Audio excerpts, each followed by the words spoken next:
Good.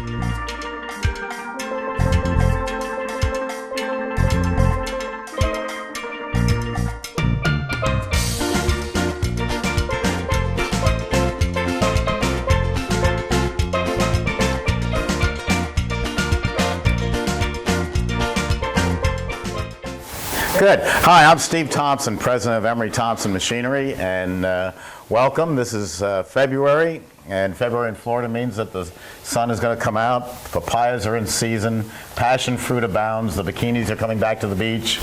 We're getting ready for a good ice cream season.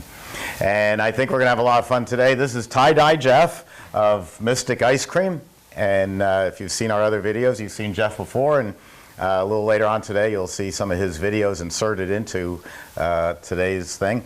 As questions come up, please just raise your hand and let us know. We'll answer them right away. Do our best to do that. We're going to make a bunch of different products today. We're going to make some Italian ices, some ice cream, some gelato, and try to answer as many questions as we can. So we'll get started. I know a lot of you have seen my videos, but to recap, this is the way ice cream was made back at the turn of the century, and that's not 1999, that was 1899. And ice cream was made with a cylinder and a wood barrel, and you put rock salt and ice around the barrel, and you put your dairy ingredients in here, and then you turn the crank for 40 minutes, and you got a quart of ice cream. That was homemade ice cream. And that's what my grandfather was using back in 1903 when he worked in the largest department store in the world, down in Manhattan. We just got a postcard of that we'll see if Ken could put up later as an insert for you to see. But that department store looked like it took up most of lower Manhattan. It had a magnificent marble fountain in the center of it, in the center of the store. And people in New York would say, meet me at the fountain. And everybody in New York knew what that meant. That meant to meet at this department store. Well, back then, there were no ice cream parlors like we have today. We had people, good morning. We had people making ice cream in department stores and pharmacies. That's where you went to get your ice cream. Emery Thompson, my grandfather, funny name, but that was his first name, was Emery. Emery Thompson was making ice cream with these in this large department store. And the old expression, necessity is the mother of invention, which means he was working too many hours and needed a faster way to do it.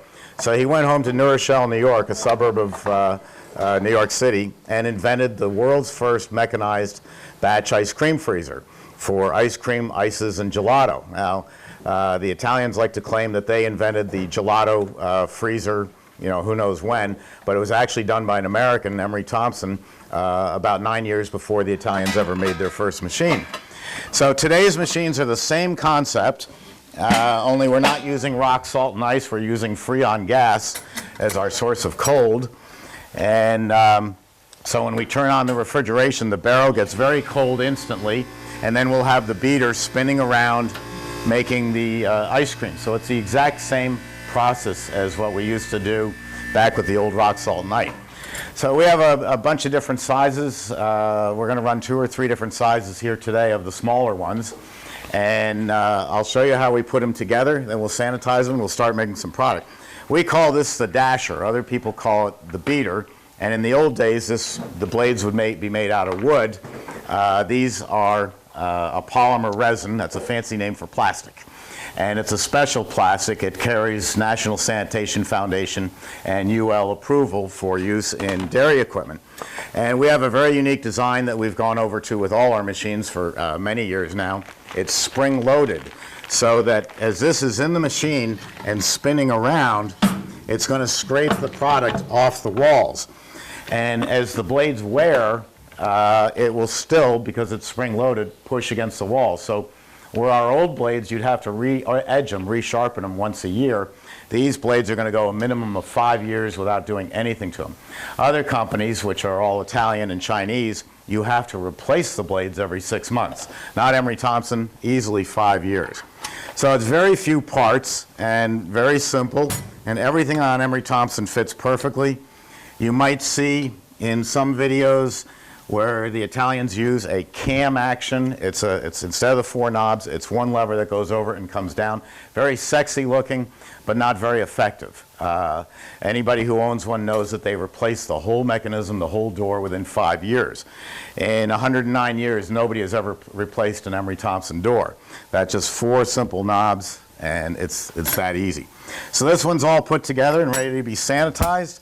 Let me go over to the CB-350. This is the countertop machine. And this does everything the bigger machine does, but in a smaller package. It's using all the same designs and same materials. You can see the same dasher, same blades, same 45-year life expectancy. People say, how can you claim that they last 45 years? Well, I claim 45 years because nobody would believe me if I told you 80 or 90 years. But we have many machines out there that are exactly that old. When we build these machines, and I'm going to give you a tour of the factory later, the Freon gas from the compressor surrounds the barrel, and that's the source of cold. We use copper tubing. Copper is 9 times more expensive than what the other people use. They use aluminum. In your home air conditioner, it's aluminum. In your car, it's aluminum. The problem with aluminum is it wears out in 8 to 11 years, so your investment is a throwaway. We use copper. It's inert. It'll never wear out, so we get all this incredible length of time out of them. Jeff, how old do you figure your machines are? My machines are, I don't know. Wasn't yours from the late 90s? Yeah. Late 1990s? 98. So they have a good life. And this, again, the 4 knobs. And pretty soon I'll have a 2014. Oh, yes, you're buying a new machine. I have to. Wonderful. Could you get me a bucket of sanitizer? Okay. Here's the sanitizer over on the table. Now, you're going to hear us talk about different products today. I'd like to make one thing very clear. What was it Nixon used to say? Let me make this perfectly clear. I recommend things, and so does Jeff. Yeah, half of that. We recommend things not because we're ever getting a kickback from a company. We don't take a dime from anyone. We recommend things because it's going to be the best for you. So when we say we think this is the best vanilla, this is the best sanitizer, this is a great chocolate, it's because we have great faith and confidence in them. One point about chocolate, though. Chocolate is the most subjective ice cream on earth. My wife, Paula, who you'll talk to on the phone sometimes, she's our office manager, likes the 80% cocoa chocolate, you know, that stuff that tastes like chalk. It's absolutely horrible. She loves that. I think M&Ms are the be-all and end-all, you know, when it comes to chocolate. And fortunately, Jeff's going to make M&M ice cream today, and it's the best in the world. You'll love it. So I might use one chocolate. Jeff might use another, but there are just some great ones out there. Here or here? Let's start here. Gates closed. Jeff's putting a bucket under it in case he spills, but I don't think he ever has. Well, there he goes. That's because this bucket is not meant for doing this. Yeah, well, I used it to wash my car yesterday, and it's the only one I could find.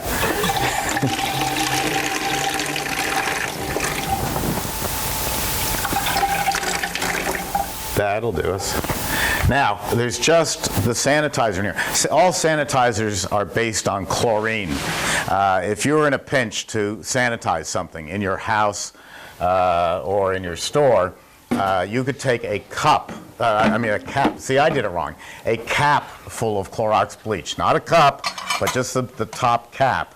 And a gallon of water, mix it up, and put it in your machine, and that will sanitize absolutely everything. Sanitizing means killing the bacteria in the machine. You know, we don't purposely introduce bacteria, but the machine's sitting overnight. The health department says it could be some airborne bacteria, and we want to kill it off before we make ice cream. As long as we don't reach into the machine and take it apart, it's sanitary. So we could run for the next 8 or 10 hours nonstop and never have to re-sanitize. Now, we're going to take a break for lunch, and we might be 30 minutes or so. To me, that's pushing the limit. If you're going to go more than about 20 minutes of not making product, I like to re-sanitize. So Jeff ran that through. And there's 2 schools of thought. One says that if you read and follow the directions, you don't have to rinse afterwards. Do you rinse afterwards? I rinse before, I rinse afterwards. Okay. I do it at night. Okay. when I take the machine apart. So you're going to put another rinse in here When? right now, or do you No. leave it the way it is? No. Okay. Why would you do that? If you read and follow the directions, you don't have to rinse afterwards. This product's ready to go. I just make sure it's all drained out. One little trick about using our batch freezer or anyone else's, we were opening and closing the gate. Make sure the gate's closed when you go to pour your product in, because otherwise you're standing here and you're pouring it in and your chocolate gelato is going all over the floor and you're looking for a leak. Well, it's because the gate's open. So that's pretty simple, and we passed out the recipe. Question, yes? The top port is where you pour the big. Yeah, I'll repeat the question so the people on the tape can hear it. The top port is where everything goes in. We don't put a hopper on the machine because there used to be some tailors out there with hoppers, and that was a vestige from when they took a soft ice cream machine, modified it, and tried to call it a batch freezer. These have always been batch freezers from the very beginning. Everything's going to go in here, everything's going to come out here. So we're going to start with the chocolate. I use Forbes chocolate. Benjamin P. Forbes is a company out in, I believe they're in Cleveland area, an American company, and they make several different cocoa powders ready to use. You just pour them right into the machine or pour them into your mix first and stir it up, which is what I'm going to do, and right in the machine ready to go. So we're going to make a New York favorite. You don't see this in much of the rest of the country. We're going to make chocolate Italian ice. What we grew up on. You always grew up on either lemon, cherry, or chocolate. That's that right. was it. Now they have watermelon and bubble gum and Oh yeah, and mango, Oh, the kids and papaya, today. kiwi, all sorts of great flavors. In New York, it was lemon, cherry, grape, orange, and chocolate. Could I have 3 quarts of water? Yes, sir. Thanks. I'll work for you when it's your Sorry turn. for the delay. I'll work for you when it's your turn. The one interesting thing about Italian ice, if 3 of you walked into my office and I had to guess what's your favorite flavor of ice cream, I couldn't do it. But the beauty of Italian ice is it's a very ethnic product, and I don't mean that in a bad way. It's a very good thing. If you're from New York and you're Jewish, your favorite flavor is going to be chocolate. If you're Italian, it's going to be lemon. If you're black, it's probably going to be grape or cherry. If you're Hispanic, it's going to be one of the coconut flavors. And if you're a Presbyterian like me, you form a committee to make the decision for you because we can't decide on anything. But what it means is you can look at a market and you say, oh, today is the Feast of San Gennaro, so it's all Italian, we're going to make only lemon ice. That's all we're going to sell at that feast. If it's the Puerto Rican Day Parade, we'll bring the coconut flavors.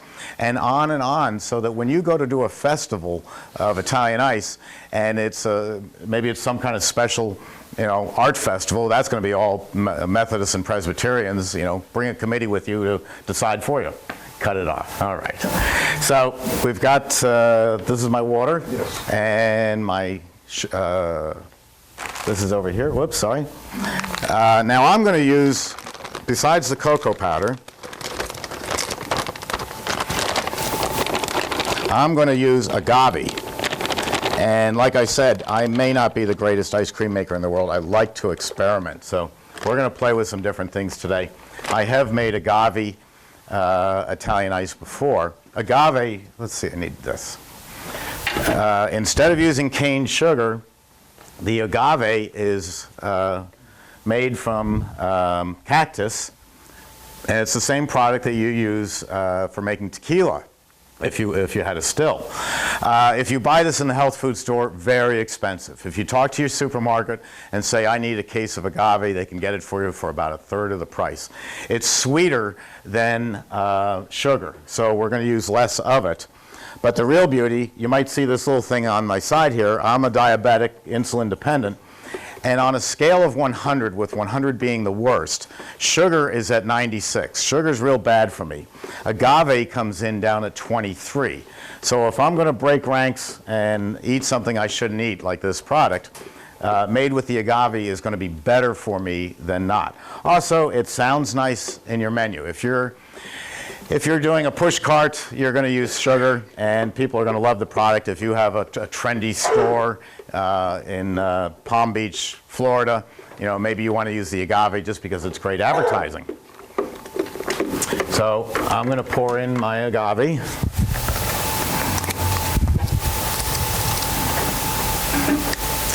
And let's see, the recipe calls for 2 pounds of agave. Maybe I'll even measure this and see what it weighs.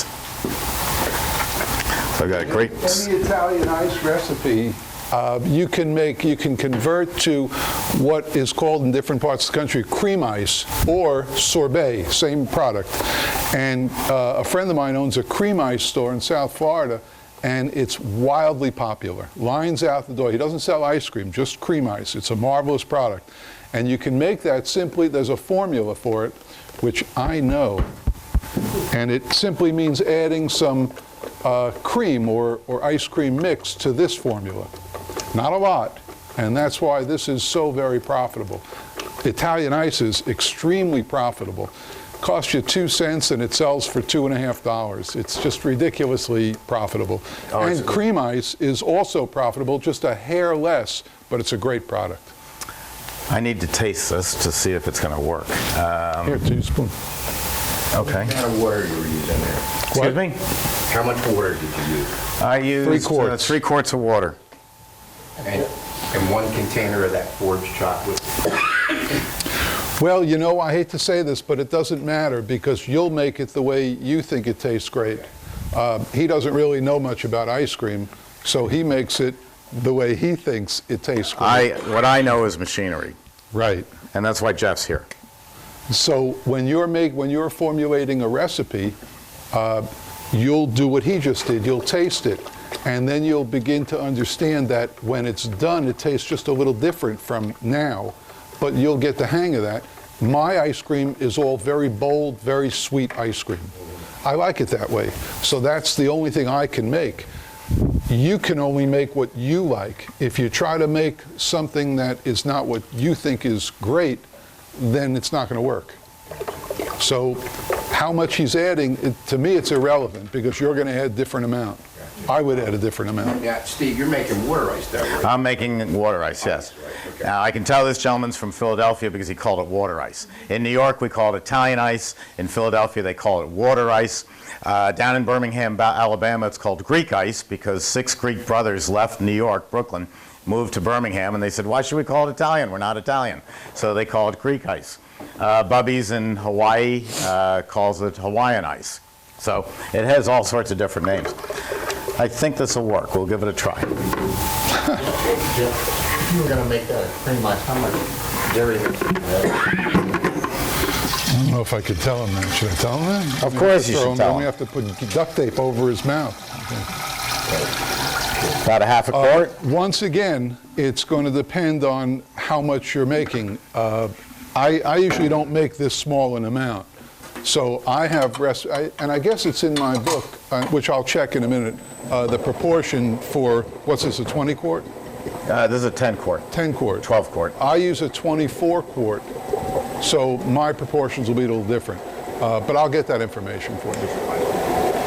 The question was how much dairy mix to add to Italian ices to make cream ice or sorbet. If I was making a cream ice in a 24 quart machine, it would be about 1.5 quarts of the dairy mix. And that works well. It makes it a very smooth product. Let me show you what I'm doing here. Our machines come with the infinite overrun control, and this allows me to vary the speed. So with one machine I can make frozen custard, I can make gelato. These are very heavy products. I can make Haagen-Dazs and Ben & Jerry, 2 companies we put into business, which is a super heavy ice cream. We can make, I got it all over, well, that's a good start. We can make a premium ice cream by raising the air content, but when it comes to sorbets and Italian ices, they don't take on but a tiny bit of air because there's no dairy in it. So we're going to ramp this up to full speed. Which is what? 234 revolutions per minute. And then we're going to turn on the refrigeration. Now I'm going to set my $5 timer for an approximate amount of time, and we'll see what happens. Now, when it comes to the timer and other gadgets, I don't put gadgets on my machine because gadgets are things that break. The infinite overrun control is something that we designed. I invented it now coming up on 12 years ago. And on these machines it's standard, on the bigger machines it's an option, but 95% of the machines leaving here have it. The reason you want it is because we don't know 5 years from now what the latest fad is going to be and how you're going to run it, and at least you'll have a machine that can do any speed that ever comes along. Example, we do hard frozen yogurt. You've seen all the frozen yogurt stores. They're everywhere, and most of them are going out of business because they're really bland. They're just peach flavored yogurt, or they're lemon flavored yogurt. With a batch freezer, we can put all the ingredients right in here: nuts, cookies, candies, the works. So when I make, say, fresh peach frozen yogurt, my peaches go right in here. So I get a much better product. But we want to run that at a lower speed. Now, in the past, you couldn't do that, but now with the infinite overrun, we can take it down. We can slow this down to any speed we want. So if I was doing frozen yogurt, I would take that all the way down to about 150 revolutions per minute. And there's a chart at my website that shows you all the different speeds. They're just like Jeff was saying about the recipes. When I make recipes, they're an approximation of what you're trying to do. But what Jeff does, and what he did years ago, is when he was experimenting with different flavors, he tried a little of this, he tried a little of that. When he finally got it the way he liked it, he wrote it down on a 3x5 file card and said, that's it. This is the way you make it. Because we want consistency in the frozen dessert business. We want, just like McDonald's. I mean, I think McDonald's is a lousy hamburger, but it's the same lousy hamburger in Moscow as it is in Miami, as it is in San Francisco. When you walk into a McDonald's, you know what you're going to get.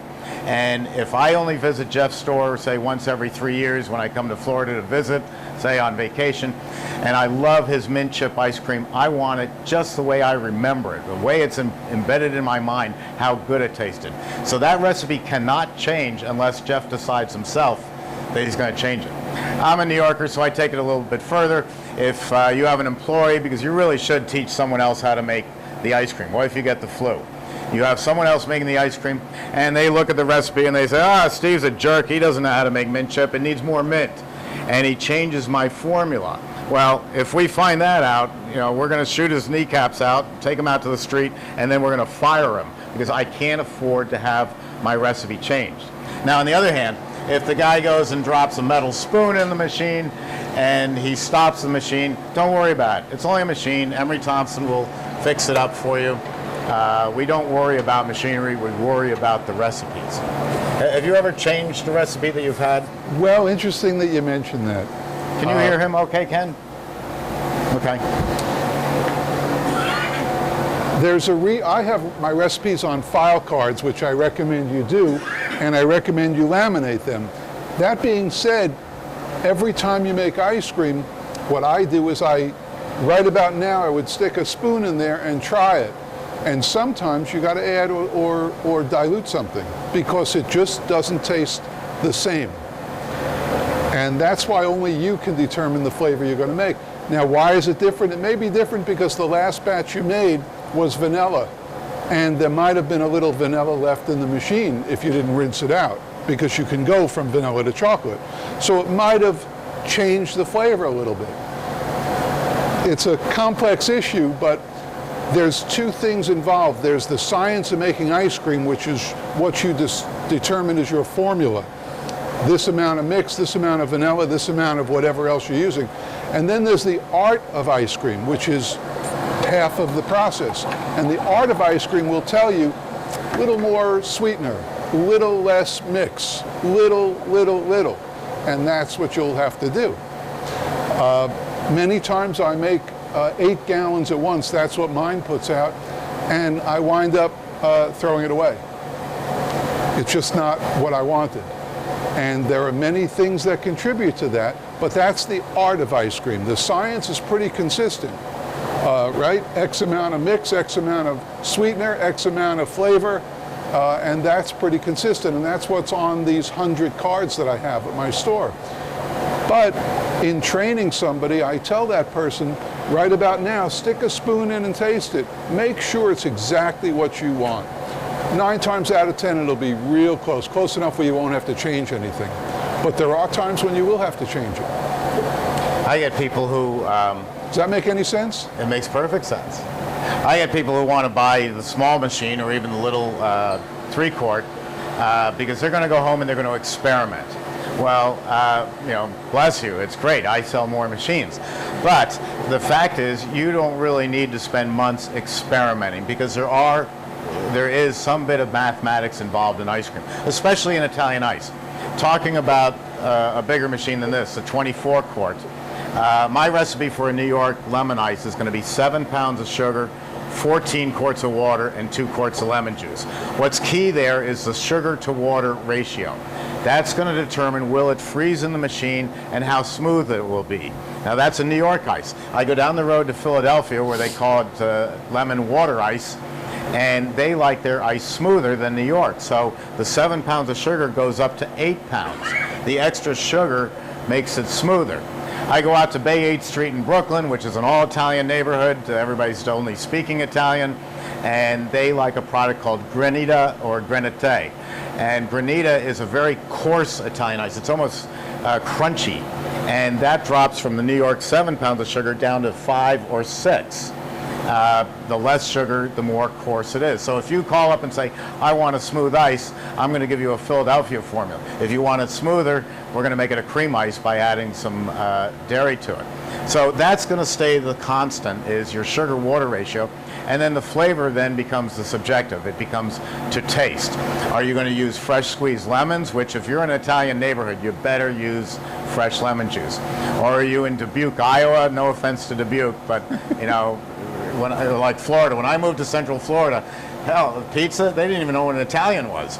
And so I could get away with using a lemon extract. Not a very good product, but for the market, it was okay at the time.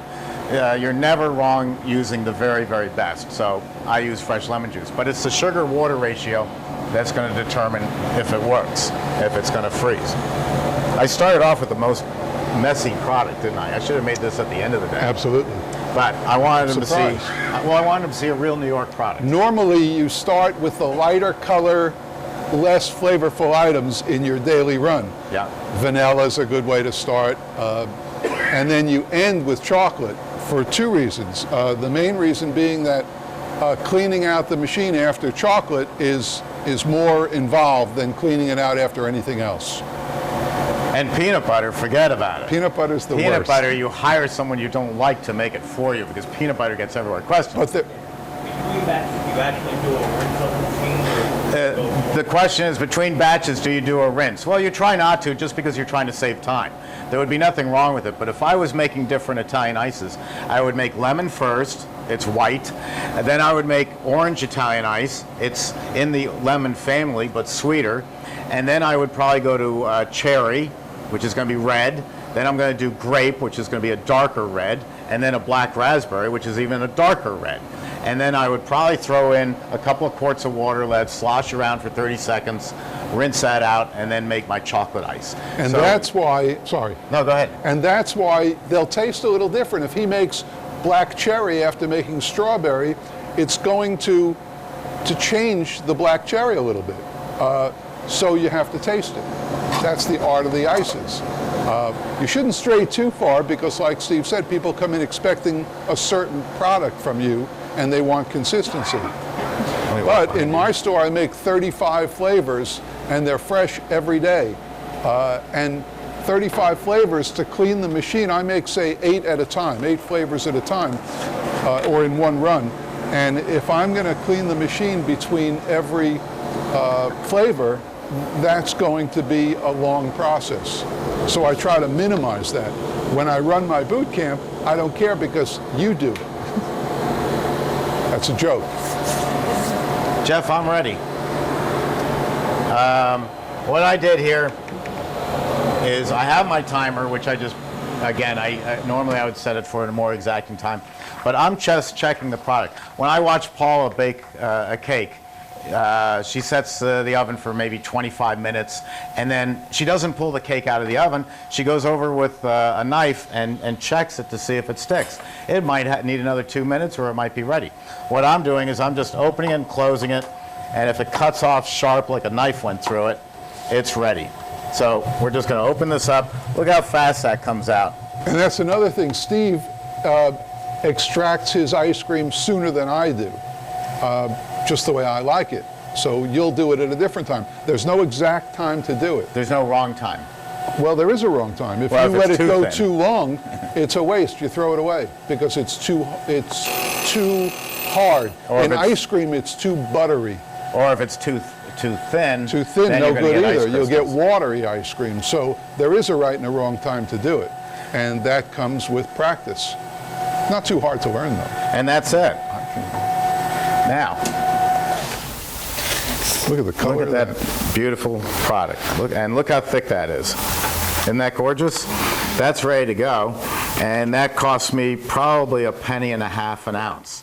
So a 4-ounce portion is costing me 6 cents. 6 cents. And I'm going to sell that for easily $1.50. So why don't you come on up and give that a try? Don't be afraid. I'll try it first, make sure it doesn't kill you. Spoons are right over there. That's good. Okay, let's see. I think I now turn it over to the evil scientist. I do. Jeff's going to make a special concoction, and I will assist Jeff as soon as I get back from my nap. No, you won't. You never do. You want to do something with that? Yes. And That it's, you it's want to all keep. yours. Okay.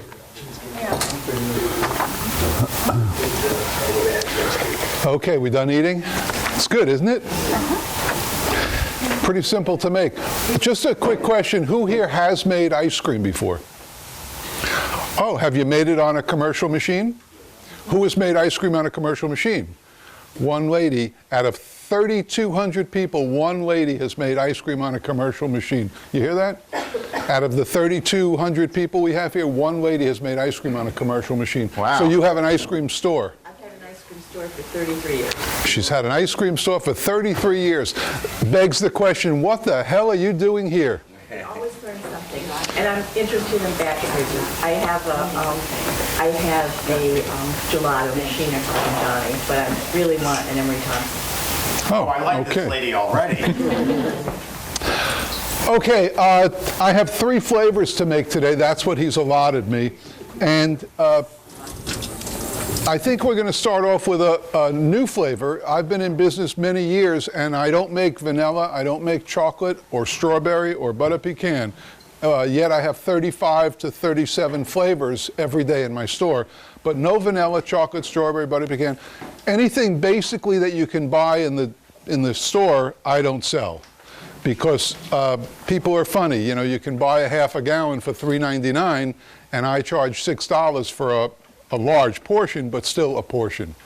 Anyway, I don't know what that has to do with what we're making, but we're going to make a new flavor for me. I've made it maybe a month ago, and it's wildly popular. It's honey vanilla.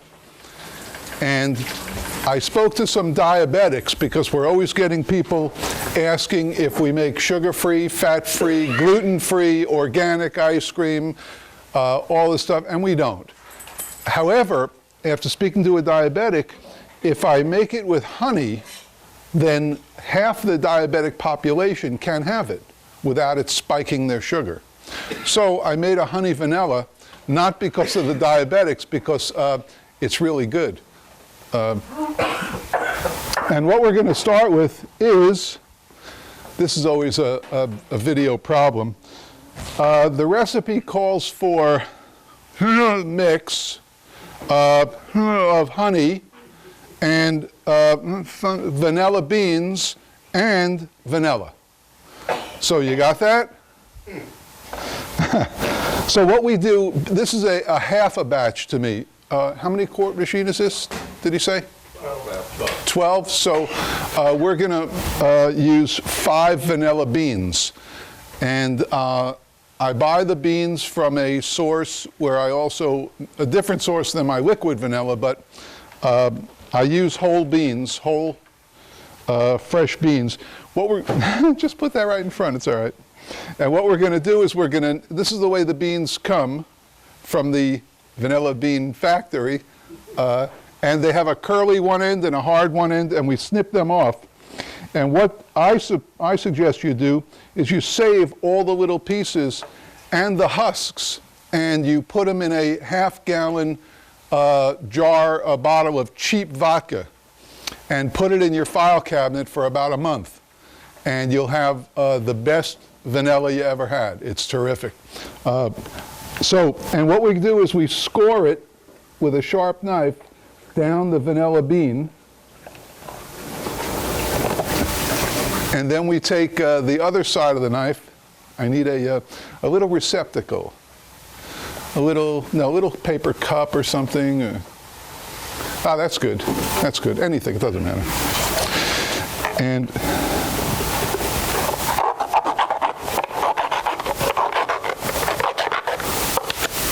so a little receptacle, and what we're going to do is we're going to take the other end of the knife. Has anyone worked with vanilla beans?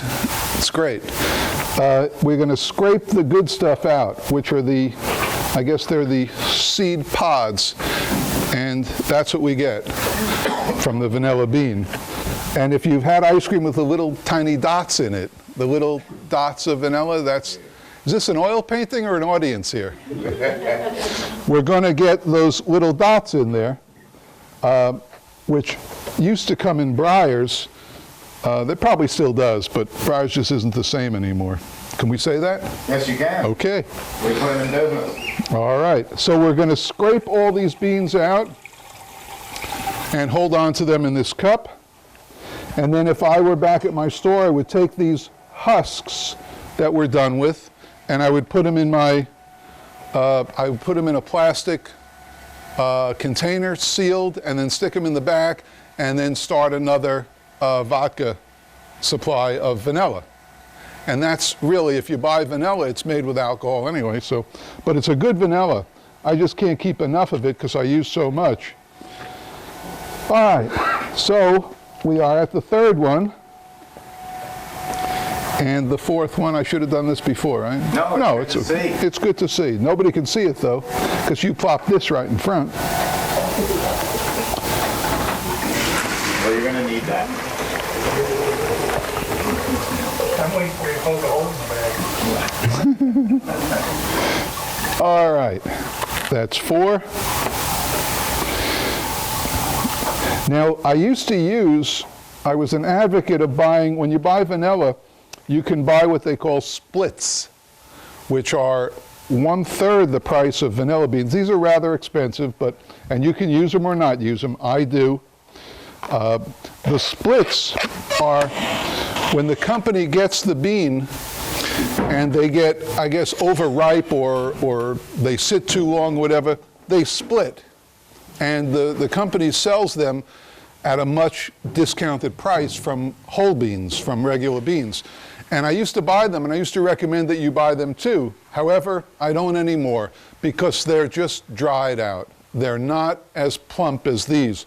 We got all this stuff here. Can you see that?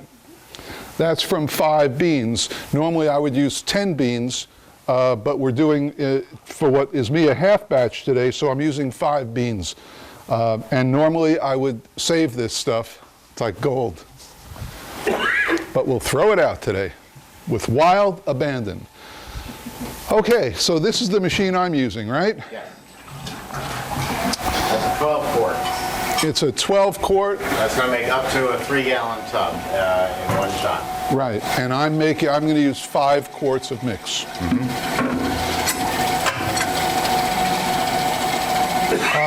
The machine. Well, we'll get into the machine in a little bit. These machines are virtually bulletproof.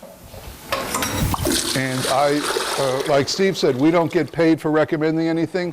This is what I use. Well, I get paid to recommend because I own the company. So we're going to use 5 quarts of mix. This will hold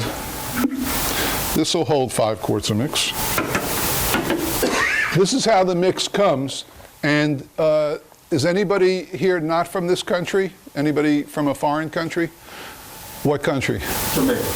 Where? Jamaica. Jamaica. Oh, well, you can get this. You can get mix in Jamaica. Anybody can get mix, and it comes in these bladders, I call them. What do you call them? I call it a bladder. We both call them bladders.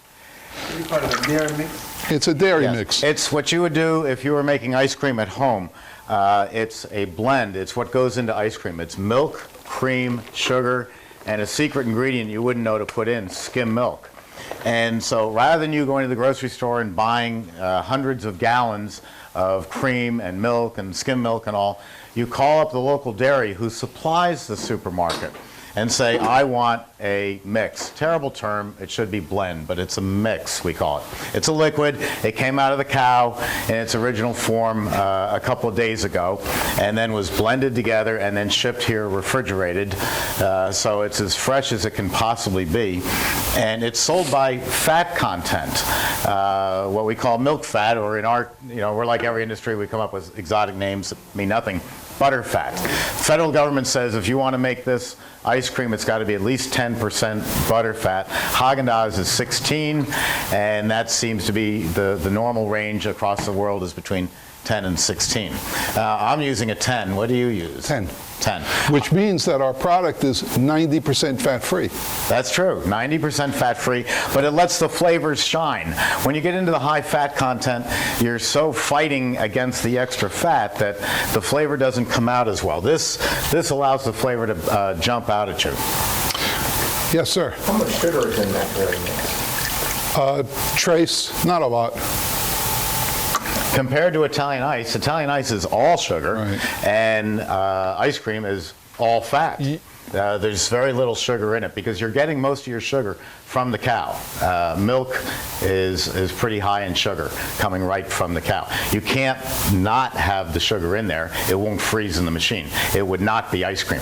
It's like saying I'm going to make a strawberry cheesecake, or I'm going to make a strawberry cake, but I'm going to leave the flour out. It wouldn't be a cake. Now, at the store, at my store, I have people coming in all the time asking that question, how much sugar? And my answer is very simple. It's dessert. I'm not, it's not a health question. I'm just curious as to how much sugar is in that product when I buy dairy mix from the supplier, which I've tried all the local dairies where I'm trying to get this business started, and none of them will make mix. Where do you live? Central Texas. All you have to do is call Pacific Valley Dairy out of St. Louis. It'll ship it to you. You can also get a excellent. I'll give it to you later. All right, step aside. You can also get a great mix out of Wisconsin. It's not trouble to get mix anywhere in the United States of America. And it's like saying I need a 100-pound bag of flour. All you have to do is do the research. There are some companies that will sell me mix, but it's the mix that they make. Oh, And you're asking about getting your own made mix? Sure, if you'll buy 500 gallons, because the equipment is so big. Well, why that would they you can't want to afford. Why would you want to make your own mix? I don't know. I don't want to. This is fresh as can be. They won't make and- something to your specs because, quite They frankly, won't tell me what's in it. Well, I'll give you the label. They list the ingredients. Yeah. They don't give you the proportions, so you don't know what you're getting in terms of. no. And if you look at a Heinz ketchup bottle, it doesn't give you the proportions either, or any other product that you buy, it doesn't. So how do you adjust the sugar in your dairy? If you want to add, You if you want to taste add it. more sugar, you can, but you can't take it out. Can't take it out. That's No. the problem. Okay, No, it's not the we're going problem. to We have to have proceed a sugar. little bit with this. We're going to pour this into the machine. This is about 5 quarts. Actually, it is 5 quarts. It's only mix, right? Correct. Okay, nothing in there yet. Got it. I think maybe there's a misconception going on here about mix. Basically, ice cream is made with cream. Most of my ingredients, most of my recipes have 3 ingredients: mix, vanilla, and some sort of flavor, whether it's today we're using honey, tomorrow we might use strawberries, we might use chocolate, whatever. So when you say ice cream, the cream part is this. Got it. And you can investigate it, but like Steve said, you can investigate any product. I have the labels from this. I get mine shipped up, and anybody can get it shipped up. It's usually there's a refrigerated truck that delivers ice cream in 3-gallon tubs to ice cream stores. But those places also sell this stuff. And that's how I get it. Last night I had 40 gallons delivered to my store. We keep some out to make ice cream. We freeze the rest. And that's it. This is what I call cream. And that's basically what it is. So, Let's make some ice cream. right. So we'll put 5 quarts into this machine. And I didn't check whether the gate was open, but luckily it was. Closed, rather. Steve, I have a question. Yes. If it's a 12-quart machine, do you have to make 12 quarts of ice cream? No, you can make a half batch on these larger machines. The question was, how big a batch do you have to make? You can make, you have to make a full-size batch on the countertops. The bigger ones, you can make a half batch. But the other question you have to ask yourself, unless you're playing around with the machine, if you're making half batches all the time, are you making a flavor that nobody wants except you? And you do have to sell to the public. On the other hand, you have to create your recipes. You have to experiment. And I have a 24-quart machine, and I make smaller batches in that when I'm trying out a new flavor. Once I've got it, then I pump it up to maximum. So after the, was that okay? That was perfect. Okay. So now we're going to add the vanilla that we scraped off to the mix.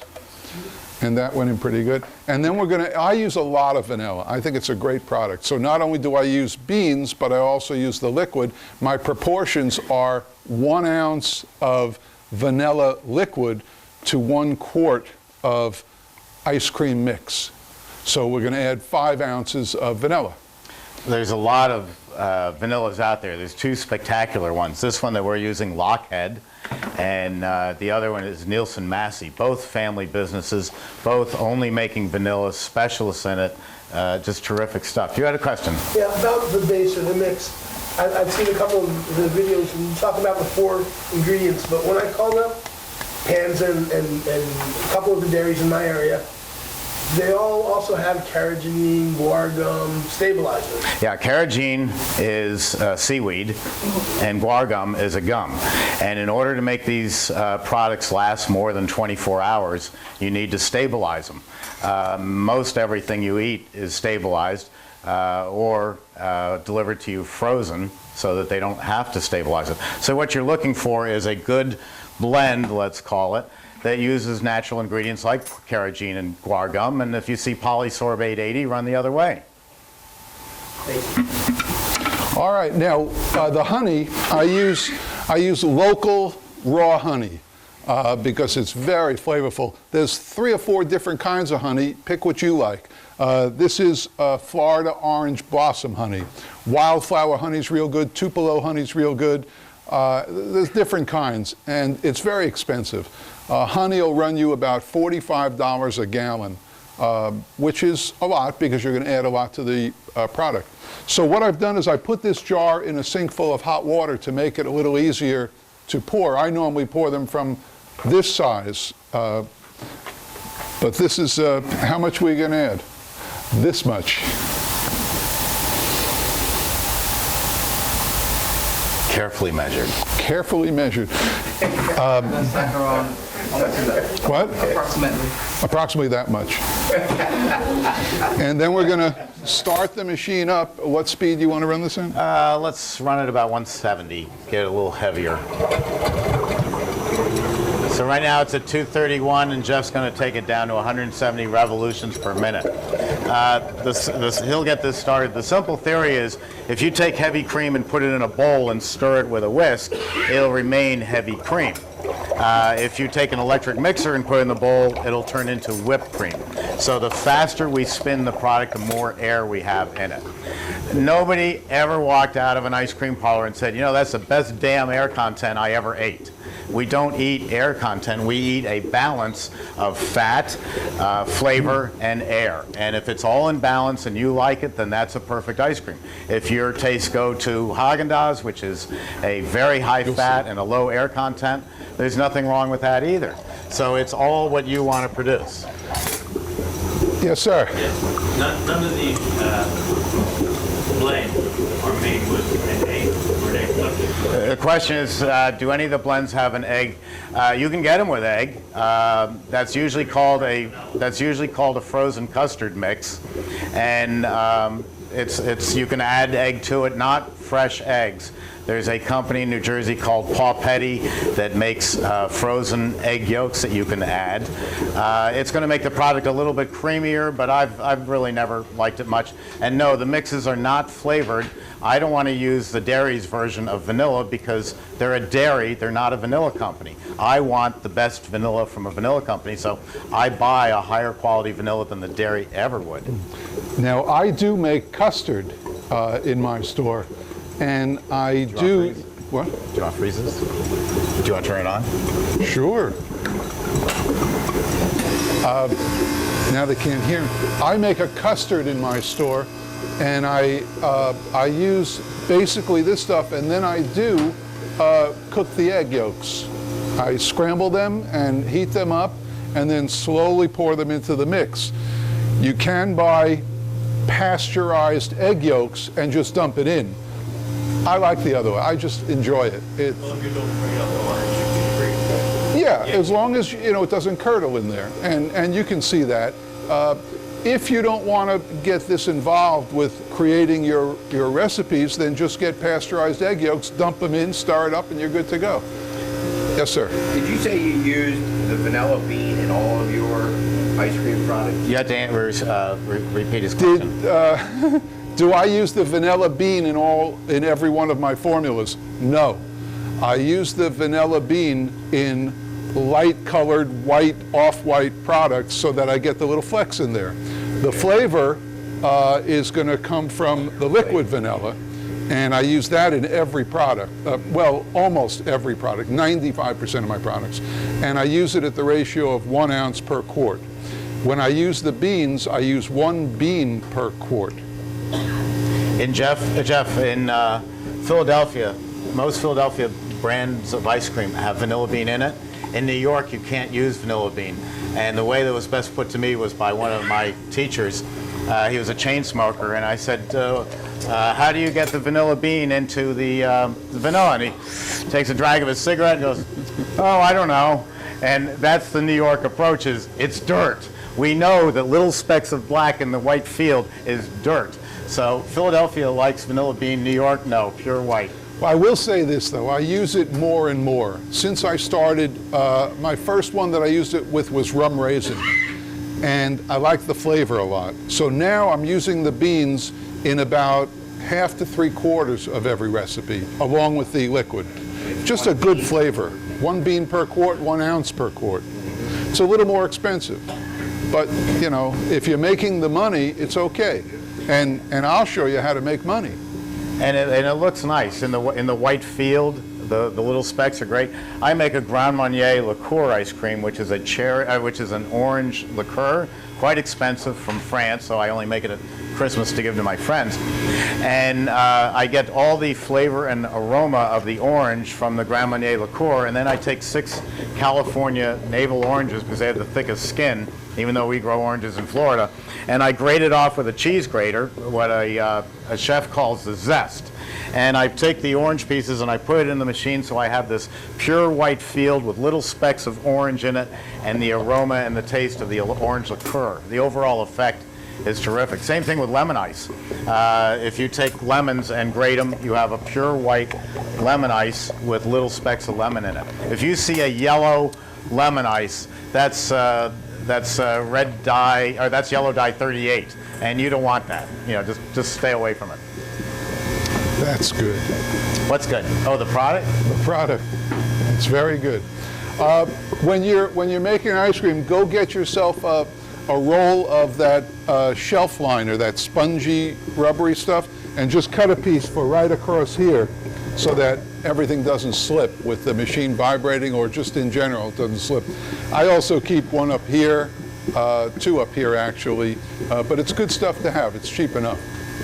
You throw that in with the deal, Steve. I have If you some buy on the a machine dashboard of my today- car. You're welcome to try to steal it. What? Is that what it's called? Shelf liner? It's called shelf liner. It's that spongy stuff with holes in it. And at the end of the run, I just fold it up, throw it in the sink, and do that, squeeze it out, and it's good to go. It never wears out. There's all sorts of little tricks you can do. We have in this room pitched floors to a central drain, so that when we're all finished, my guys can come in, they'll hose down the whole place, and they'll go down the drain. It's away from the machine, because if it was right in front of the machine, I'd be standing in a valley making ice cream, and it'll hurt your you're loads not after a standing while. in a valley? Yeah. Now I don't have a floor drain, and I'll show you how to get around that legally and efficiently. Yeah, it's expensive, but No, it's expensive to have a floor drain Yeah. unless Unless it's you're already been a building- restaurant or something. Yeah, it's already there. Now, if you wanted to, you could take the rest of the honey, and as it's coming out, you can put the honey in a squeeze bottle. Restaurant Depot sells 32-ounce 1-quart squeeze bottles with a nub on top. And as it's coming out, you could take the honey and just make a little ribbon through it. But you don't really have to do that in this ice cream. Other ice creams you do have to do it in. This is really good. You're going to like this. Now, Jeff, the normal freeze time for a batch is going to be about 8 minutes. Jeff's batches are always longer because he's adding different ingredients that are adding sugar to the overall product. Honey is sweet. Anytime you add something sweet, you're extending the freezing time. So I don't put any kind of automatic timer on the machine. I've seen too many people running Taylors and Capigianis and electro-freezes where they set the timer on the machine for 8 minutes and then the machine automatically shuts down and they got to come back and turn it back on because they're not making vanilla, they're making maple walnut with maple syrup, and they put a lot of syrup in there. So times are approximate, but on average a batch takes about 8 minutes. For ice cream, about 16 to 18 minutes for Italian ice, all dependent on the sugar content. Any other questions? Oh, we're doing good so far. Yes, question. For ice cream, it's 8 to 10 minutes, and for Italian ices, it's about 16 to 18 minutes. And then every other product, depending on the sugar content, will fall in between those two ranges. How do you know when it's ready? How do you know when it's ready? It's thick enough for you. When it looks thick enough to me, there's a little, when it breaks, when you do this and it breaks across there, it's pretty well ready. Like I said, I take it out a little much before Steve does because I like it a little softer. I like it so if you pull out a switchblade, you could cut through it. See how it's not breaking yet? It's about a minute and a half away, and you'll notice it'll break. And what I do is, cheap as I am, I pour this back in. This is all highly technical stuff. It's all based in physics. No, This? no, No. Oh, no, this is just looking Breaks at off it. with- no. Oh, okay. Which is interesting, you know. That one. Yeah, you can see it's not rocket science. Uh-oh. People are afraid or intimidated to make ice cream. I sat about 4 years ago, I sat where that lady's yawning over there in the back. Next to the lady who's freezing to death. Don't worry, I turned the heat up. I sat back there and I watched Steve make ice cream. And when I tasted it, I thought it was vile. And I said to myself, I can make much better ice cream than this, and that's what put me in the business. And I'm not a genius, and math and science aren't my qualities, more art. But you have to learn a very basic formula for making ice cream, and then the art comes in. And you'll see, you like it sweeter, you like it more flavorful, you like it thicker, you like it thinner. It's all up to you. And if your customers buy it, you're good. Yeah, a little side story that I cannot verify, but it's pretty well known in the industry. The difference between Haagen-Dazs and Ben & Jerry, we put both of them into business with our Emery Thompson batch freezers. The Ben & Jerry's is a sweeter ice cream. And the rumor that's been around for 30 years is because Ben Cohen, they're part of Ben & Jerry, and their master taster burned out his taste buds on drugs in college and can't taste sweet the same way that we do. So their ice creams, because he approves them, are sweeter than say Haagen-Dazs. Reuben Mattis was a friend of ours. He was about 2 miles from our factory. And he was the exception to the rule, and so is his ice cream. He would spend 6 months or longer to perfect one flavor until he got it just right, and then that was it. So when Pillsbury bought them out, they were smart enough to not touch his recipes. They said, this is the golden goose, don't touch it. And then Haagen-Dazs, Reuben passed away, and Haagen-Dazs said, well, let's get on the craze of gelato. And so they came out with gelato that their chemists put together, and the stuff is just god-awful. because they didn't know anything about making gelato. We're going to make gelato next after the break, and I'll just show you how simple that is. There's also another way to tell, and I go through all this in my class. The sheen on the ice cream goes from glossy to satiny, and then you know it's ready. I don't know why. I noticed that. I'm a Haagen-Dazs fan. Me too. Got a pint of it and everything. And I can see that as it warms, as it sits out, it warms, that satin goes away. Right. It gets more of like that basic kind of color. The thing about Haagen-Dazs is it's a very heavy ice cream. It's 20% air or 40% overrun, which is easy to do with my infinite overrun. We can even go lower. But you bring home a pint of Haagen-Dazs and you take a taste of it when you bring it home. And then you have some after dinner, and then if you're like me at 11 o'clock at night, you sneak another taste. You pick at Haagen-Dazs. You don't see Haagen-Dazs stores, and if you do, they're not doing well, because a 4-ounce scoop of Haagen-Dazs is about that big. It's so dense. So the customer kind of feels cheated, and it's so heavy, it sits heavy on your stomach. The high fat, the low air, to me, it's a out of balance ice cream. It's not the type of ice cream like Jeff's when you try this, who you'll take it and say, boy, I wish I could have another one. And that's what we want. We're here to make money. We're here to make ice cream that the bulk of Americans are going to like, and people around the world. And we want it so that after they taste it, they say, oh, that was so good, I could have another one. Nobody feels like the second pint of Haagen-Dazs after they've eaten the first one. It's delicious, but they're too full. You're the exception.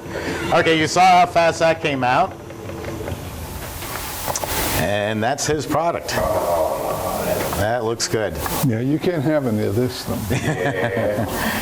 Yeah, this is being put into quart containers for me to give out to my friends. Yes? I see that that's like a really soft consistency. Does it stay that soft when you put it in the freezer, or does it get more hard ice cream? It'll get harder because we're going to scoop it. But we want to pull it soft out of the machine because it's a misconception when people first buy a machine. They think it's going to come out at scooping temperature, which is 6 degrees. Well, the fact is, it would never come out of the machine. It would all be stuck in there because it would be rock solid. Okay. So we do take the ice cream from here and put it into our freezers and serve it from there. But this is the way it comes out of machinery. Okay. Come on up and try it. How long does it typically sit in the freezer before it's at the right serving temperature? Again, extremely subjective, up to the person. Overnight, okay. Yeah, overnight. And does the quality... The flavor will enhance with time. The flavor blooms. So if you like the taste of the vanilla now, it's going to be stronger 8, 10, 12 hours from now. It'll get stronger. Are you putting it in a blast? I am putting it in a blast freezer, and we'll discuss that. That's where Jeff and I disagree. It's 8 to 10 minutes. It's the time it runs in the machine. Yeah, I have to talk to the camera. It's the freezing time in the machine is 8 to 10 minutes. Okay, and then 16 to like that. Yeah. Yes. What happened? Mark Silverstone? Silverberg, right. All right, I'm going to try it. What's all this dirt in it? Oh, that's the specks. Oh, I got to get another spoon. That is good. Sadie. Come on, sweetie, you can have this. Sit. Sit. There you go. Oh, yeah. My parents loves ice cream too. She has the Haagen-Dazs with me every night. There you go. Now let me go wash my hands. That's all. Nice product, Jeff. Nice product. He wants to know what temperature it is now as it comes out of the machine. About 22 degrees Fahrenheit. We're going to take a break now for a few minutes. Coffee break. Use the bathrooms. Walk around a bit. You're welcome to go anywhere you want. Just don't let Sadie walk out with you. And we'll be back in a few minutes.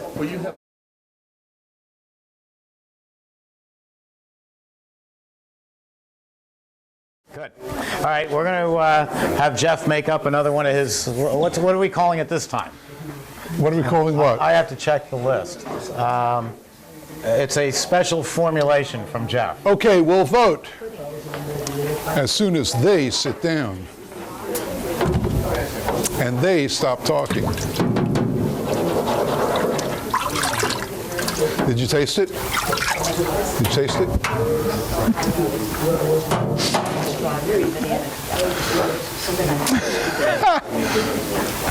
Okay.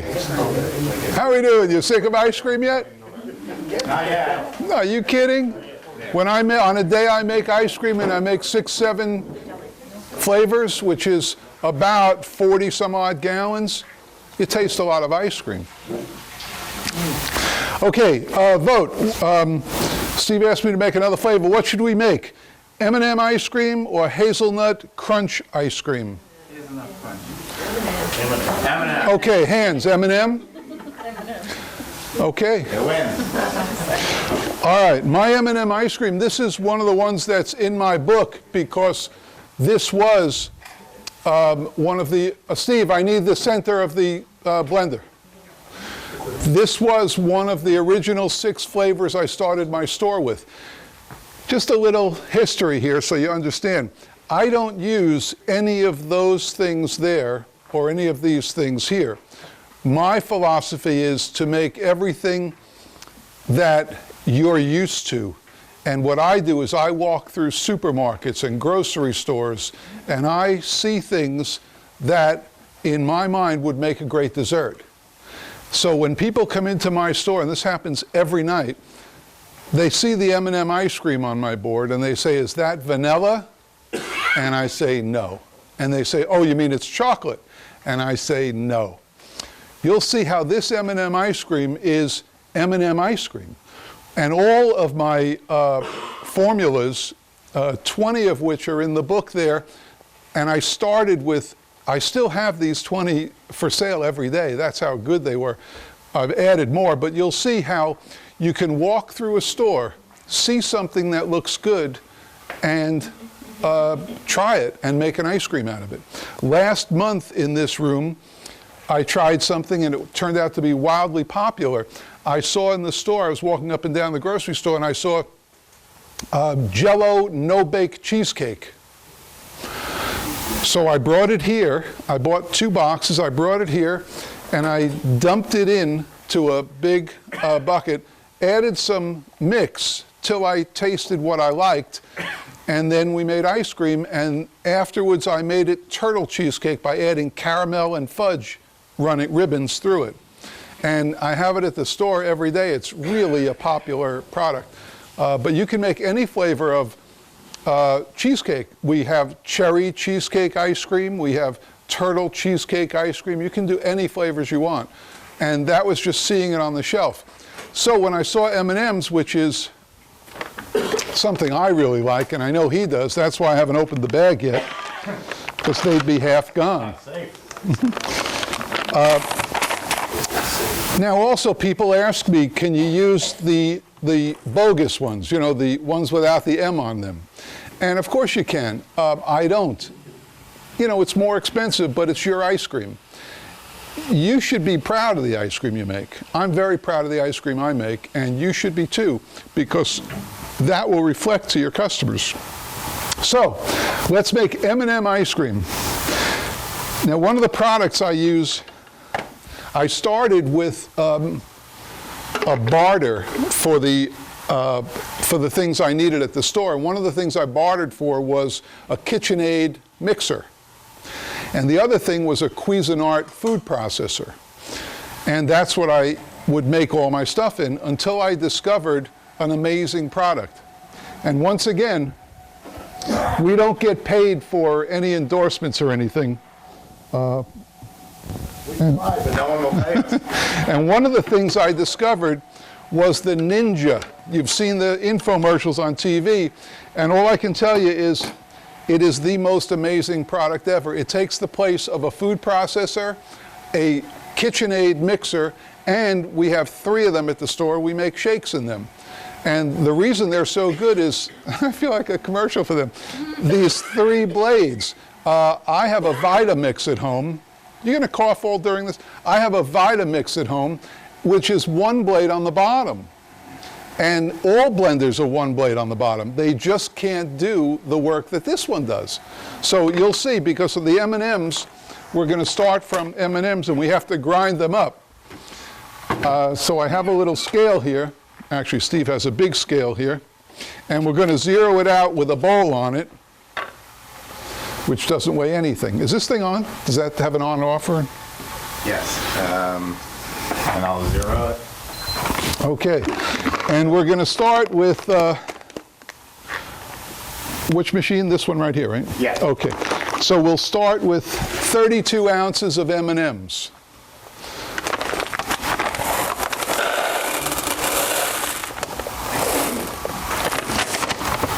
That's 8.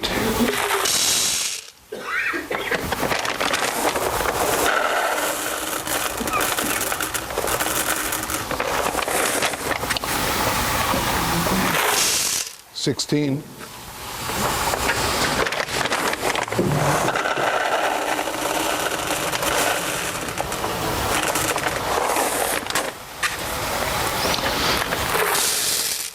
$24. How many did I say we need? 32. 24 and 8 would be 32.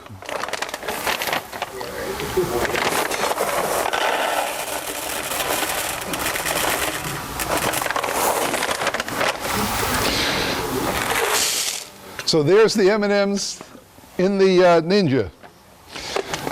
And what we want to do is we want to reduce them to powder so that they dissolve in the cream.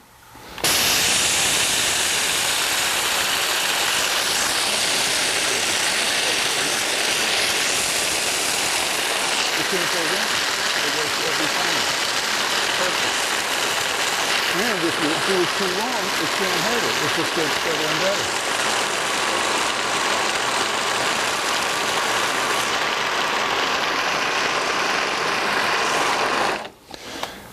What I said was you can't overdo it. This blender, this is an old Ninja. You have to hold it down for it to work. You let it go, it stops. In the store, I bought 2 more Ninjas. They're the newer models, the 1100 if you're looking. And they just have a switch so I can set it, walk away. You can't over pulverize these things. And you can start to see how the flavor of the ice cream is going to be. It's going to be M&Ms and cream, which is really all this is. It's M&M, cream, and vanilla. So that's pretty basic, isn't it? I would say 95% of my recipes are cream, vanilla, and something. Today the something is M&Ms. Do you have one of those flexible 3-gallon? I don't think so. No. Okay. Well, okay. All right, and we're going to do 5 quarts of mix. Now, we don't have a big enough vessel to do 5 quarts of mix, so it doesn't matter. We'll just dissolve it in whatever we have and then add the rest in cream. Do you get that? You get that. Do you get it? All right. So this is 2 quarts. I guess we can add 3. Now remember that we're going to start with 3 quarts of mix. So remember that we have to add 2 more later, okay? All right, that's 3. Uh-oh. Did my thing just... I'm dangling. Not to brag. All right. So this is the M&Ms. And one of the other inventions that I have is the mixer. Because it's a larger quantity than fits in there, we're going to take a household drill. She's laughing already, that girl. The yawner. She's laughing. And this is a paint mixer, a Home Depot paint mixer for $3, and I cut off about 4 inches of it. And that's how we're going to mix our M&Ms. So we pour this stuff in here.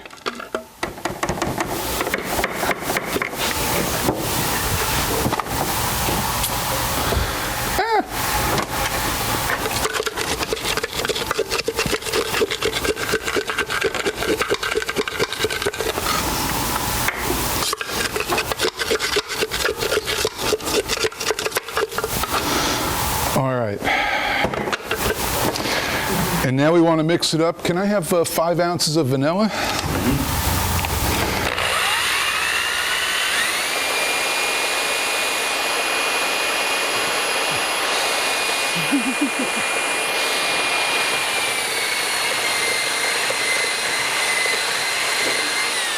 Yeah, who's laughing now, huh?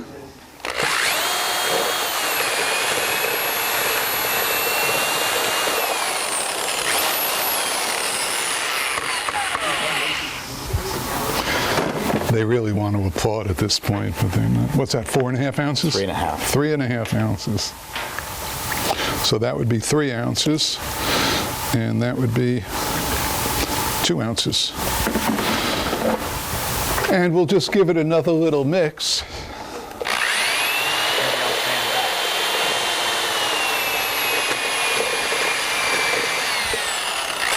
At my place, in my store, I have 3-gallon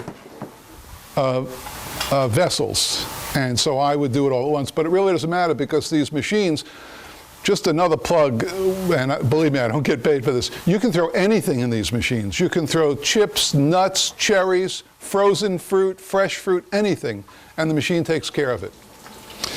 Now, the big question is, we didn't clean this, right? It's okay though, because we ran honey vanilla. That's right. Okay. So we're going to put, how many quarts of mix? 5 altogether. You put This is 3, right? Okay.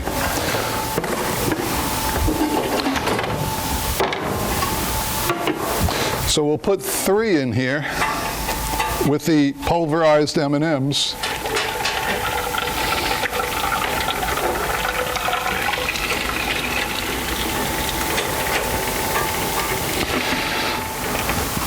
And then 2 more, right? 2 more. When you lift these up, give them a chokehold so nothing shoots out, and then grab it from the seam.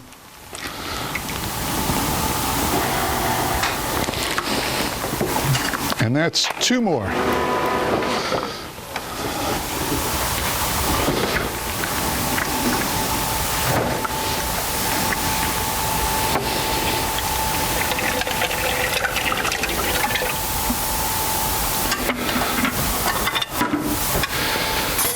All right, start it up. 170 again. That sounds good.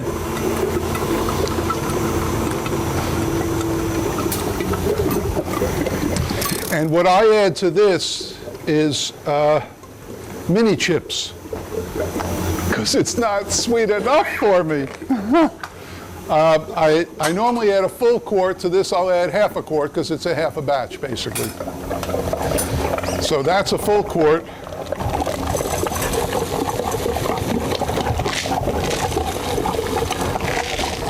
And you can't make a mistake with this. If you like chocolate a lot more, add more. But the M&M ice cream is pretty good, you'll see. Okay, and that's it. Now we turn this baby on, right? Yep.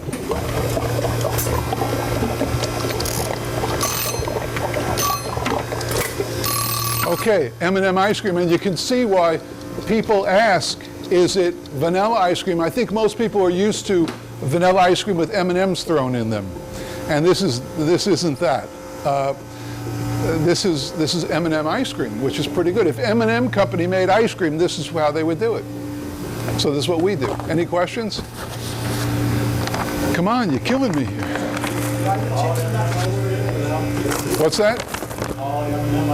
I do, and I can, because I use M&Ms and it's M&M ice cream. Why the chips instead of just more M&Ms? What's that? Why the chips instead of just more? Well, the M&Ms are already dissolved, so you'll just see tiny little flecks of the colors, but this gives it a little crunch reminiscent of M&Ms. And it's also, M&Ms are milk chocolate, the chips are dark chocolate. It's a nice deal going on. You don't have to do it. You can do anything. You can add nuts to it if you want. You can add cherries. You can add watermelon rind. You can do whatever you want. Just another shameless plug, Steve. Just so you understand, well, this is important. Just so you understand, on the cover of the book that I wrote, it says, make incredible ice cream without buying jugs, cans, or jars of flavoring or coloring, which is all that. It says, instead, go supermarketing. And that's the best thing you can do, in my opinion. Not everybody's opinion, but my opinion. And since I've made $1 million in 3 years, my opinion's worth something.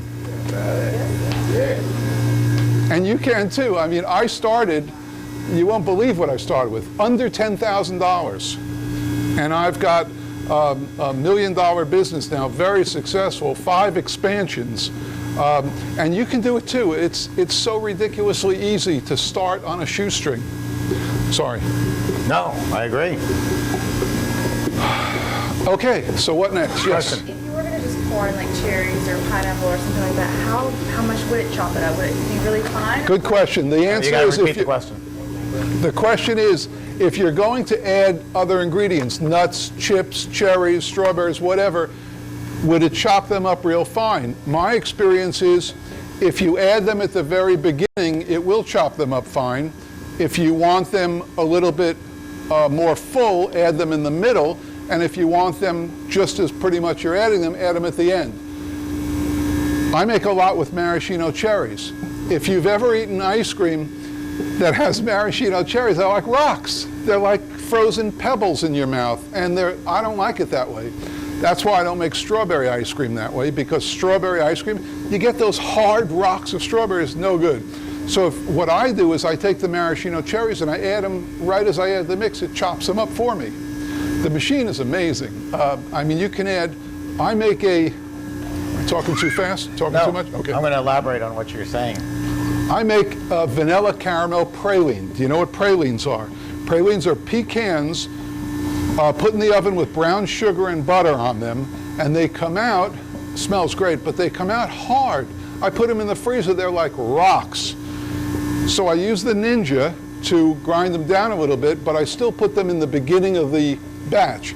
2 reasons. First of all, you get little pieces of them. Second of all, the smaller the piece of whatever you add, the more flavor it's going to spread through your ice cream. So if you really get a zillion little small pieces, just like the M&Ms, this ice cream will taste just like M&Ms. Whereas if I took the regular mix, added M&Ms at the end, you wouldn't taste the M&Ms so much. It would be basically bland ice cream with M&Ms thrown in. This is the big difference between our machines and all others. As I mentioned earlier, we put Haagen-Dazs, Ben & Jerry, Breyers, Bluebell, Hershey. Virtually any ice cream you've ever eaten growing up was first made on Emery Thompson. And then the companies grow into millions of gallons a day, and they have to go on to what's called a commercial freezer or a continuous freezer. A continuous freezer is a 10-foot long, narrow tube, only about this big, and it only, for the most part, makes vanilla. And then it rams through 1,000 gallons an hour, comes out the front, and then there's a $40,000 machine here that injects the strawberries, the M&Ms, the cookies. So commercial ice cream is vanilla ice cream with strawberries injected into it, or M&Ms injected into it. It's still vanilla ice cream. Haagen-Dazs and Ben & Jerry, when they were first made, were on Emery Thompson batch freezers, and I developed 2 terms called fruit flavor and fruit identity. With an Emery Thompson, you can't do this with any other batch freezer. They'll void your warranty if you put pecans into the machine, or cookies, or nuts. They won't even allow you. But if I'm making butter pecan ice cream, and I throw whole pecans into the machine, they're hard, and they'll break up into quarters, which is just the size I want. To save money, Jeff, what you do is you buy a box of pecan pieces, because they're not going to break up any further, and you save money over whole pecans. But let's switch over to strawberry ice cream. Strawberry is a good fruit flavor, fruit identity. If my recipe calls for 2 quarts of strawberries, and I put 1 quart into the machine, and you're blindfolded, and I ask you to taste that ice cream, you'll say, oh yeah, that's strawberry ice cream. You take the blindfold off, and all you see is a pale pink ice cream with little seeds. Hey, where are the strawberries? But it's got the taste, it's got the fruit flavor, but it doesn't have the identity. We eat with our eyes, and there's no chunks in there. So I take the second half of my strawberries, and instead of opening the gate all the way and getting the ice cream out in 35 seconds, I'm taking about a minute to get it out, and I'm shaking in my pieces of strawberry. So I have the strawberry flavor because it went into the machine. For every particle of dairy, there's a particle of strawberry next to it. Very intense flavor. And I have my identity because I can see chunks of it. So that's the way I make ice cream. And you can only do it on Emery Thompson because the beaters and the dry system are so strong that we can throw anything at it. When I make Oreo cookie ice cream, most Oreo cookie ice creams in the supermarket are white with pieces of Oreo in it. Well, I take one bag of Oreo cookies and I dump them right in the machine. It turns the ice cream an Oreo cookie color, and again, if you tasted it, it's very intense Oreo cookie. And then I take each cookie and snap it into thirds and put them in a bucket, and then as the ice cream's coming out, I'm shaking in my pieces. So fruit flavor and fruit identity are very critical. And again, if it's something hard, like if we threw in chocolate chips, like these chips, these are small mini chips. If we put them in right now, they're not going to change. They're not going to dissolve. They're not going to disappear. They'll be in the ice cream. So I can add something like this right at any time in the batch that I want. They will not change. The whole nuts will break in quarters, so buy quarter pieces.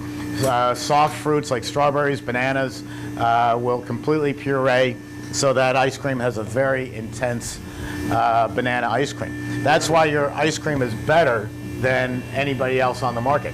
You're ready. Go for it. That was fast. That was ahead of schedule. And can you see that? If you can step to the side, Jeff. See how fast that's coming out? We can do it that way, or we can we can pull it out fast like that, or we could slow it down a little bit and add nuts and cookies. This looks good. I'm going to take this out to package.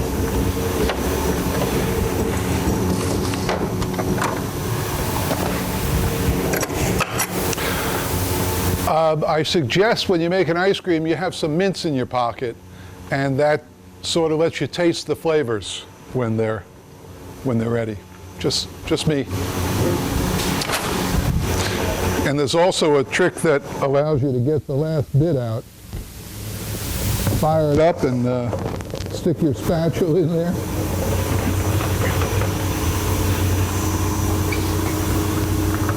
But Steve doesn't worry about that now. What's that? Oh, you don't worry about this, like this last quart. It doesn't bother you. Well, not if I'm not paying for it. Right. My M&Ms, right? Yes, that's right. But you do have to care about it. It's profit.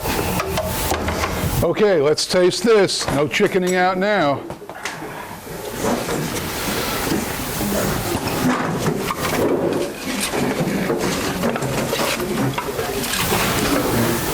While you're eating this, Jeff and I are going to get a couple of easy chairs and sit down and just go over a few things, answer a few questions. Before we break for lunch, Jeff has a quick video he wants to show you about his ice cream boot camp, and I think you'll find it interesting. And then we'll break for lunch and come back and make some more products. That is nice. I could get used to this. What? Oh, okay. Hey, Sadie, are you here to answer questions? Hi, Pup. Sadie's 12 years old, if anyone wanted to know. And she's been with me since she was 12 weeks old. She worked in the South Bronx with me. The neighborhood was so rough that we had to put AstroTurf out on the roof so she could go out there and play and go to the bathroom because the neighborhood was too tough to walk around. But she's been meeting and greeting people for 12 years so far. I think she's probably, because of the videos, one of the best known dogs in the world. And best fed. And best fed, yes. And totally spoiled. So, what do you got? Well, somebody asked me before during a slight break, starting up on a shoestring budget, right? Correct. Hey, texting. Okay. I was sending a picture of your ice cream to somebody. Okay. Wish you were here. So I believe my whole philosophy in this business is to keep it simple, whether that means your flavors, your any product that you make, your store, your equipment. If you think about it, people are going to come to you for a few reasons. Now, there are places that buy ice cream and sell it, and there are places that make ice cream and sell it, and there are places that do both. By buying ice cream, you're not going to experience the joy and the art of this product. However, I believe that you can keep everything simple. Somebody asked me in the back row of the balcony there, they asked me about different freezers and hardening cabinets and dipping cases. If you think about keeping this business simple, so simple, really you need one piece of equipment to start, and that's this. And like I said, he doesn't pay me for doing this, but his machine is the basis for your business. Everything else is buy it on the cheap, my opinion. Now, this is all my opinion because there are companies who are friendly with Steve and who watch this video, and they sell other things. I just don't buy into it. I don't think you ever need a dipping case, a dipping cabinet. I think it's a bad thing to have. I don't think it helps the ice cream. I think it hurts the ice cream. If you open up a dipping cabinet with 32 open tubs of ice cream, every time you open it up, hopefully, which is a lot during the day or evening, you're letting the air get to 32 compartments filled with ice cream.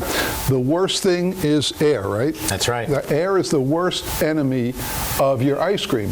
So if you keep opening and closing it, two things are going to happen. Frost is going to build up on the ice creams themselves, and it's also going to build up on the inside of your dipping cabinet. And it's not going to do anything any good. I don't use dipping cabinets. The other thing are freezers. Blast freezers, somebody asked about. A blast freezer will take it down to how many below? 30 below. 30 below. So you can make ice cream at 2 o'clock and sell it at 4 o'clock, right? Mm-hmm. But you don't have to do that. What's wrong with making it Tuesday, selling it Wednesday? As long as you're on a schedule of doing that, you don't need a very expensive piece of equipment, which is a blast freezer. You don't need it. Yes, sir. How does that affect product quality with respect to the size of the ice crystals? If you keep it more than 3 days, it's going to get ice crystals in it. So Jeff and I differ, and so let me take my turn, go ahead. and then we'll go back. Go ahead. We like to go back and forth and give point and counterpoint on this, and we agree on a lot of things. And one is, this economy is completely different from what it was 10 years ago. When I was selling you a machine 10 years ago, we didn't have the smaller ones. Everything was the 24 quart, 2 tubs. That's about $23,000. That's a lot of money. And that's the way people got into business, with that size. Jeff has graduated up to it, which is going to make my case in point. But that's the way you started out. Today, my customer is someone who has lost their job because there's no longer loyalty in corporations. You know, they're going to dump you if they can, and to save money. And so you don't, I mean, our parents stayed at a job 50 years. That doesn't happen today. I happen to have been, I'm at mine since I was 16, but I'm the exception amongst all my friends. So with that, more people are out of work. There's no question about it. The economy is not good. I don't care what they tell us in DC. The economy is not good. There's people who have given up working, and they're coming here to Emery Thompson. And I'm putting them into, starting off, the Italian ice business, because you're selling sugar and water, and it goes right into a dipping cabinet, and it's real simple. Just an easy business. It makes a lot of money. And so Jeff and I agree. Go in for the lowest cost you can.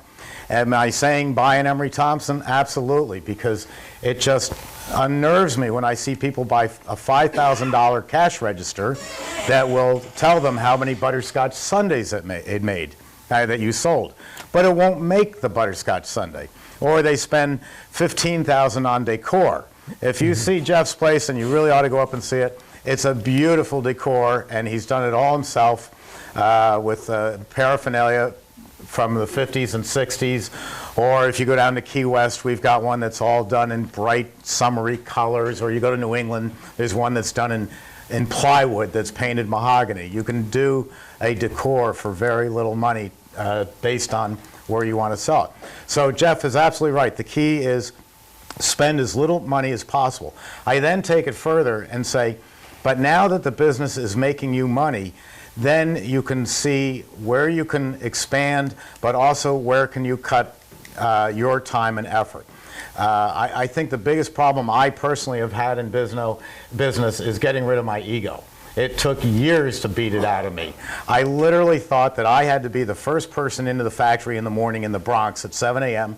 to open up the doors, unlock the trash cans, unlock the doors, throw out the trash in the trash cans. And it made me feel good because I said, hey, look, I'm the CEO of this corporation and I empty the trash cans. I'm the average guy. I am the average guy, but I was wasting my time. I should not be, at my salary, I should not be opening up the doors and emptying trash cans. I don't mean to sound big or ego, but it's just a fact of business. Someone who has a lower salary than mine should be opening up the doors, and I should be at home until 7 in the morning on the computer talking to Egypt, talking to United Arab Emirates, talking to your wife. Yeah, my wife, and all these different countries that I talk to. We're in 172 countries, and I talk to them all around the world. Because at 7 in the morning, it's 2 in the afternoon in the UAE. And at 10 o'clock at night, it's 3 a.m. over in Australia, and a whole different day. So my time is better spent by budgeting it. Jeff even admitted that he makes all the ice cream.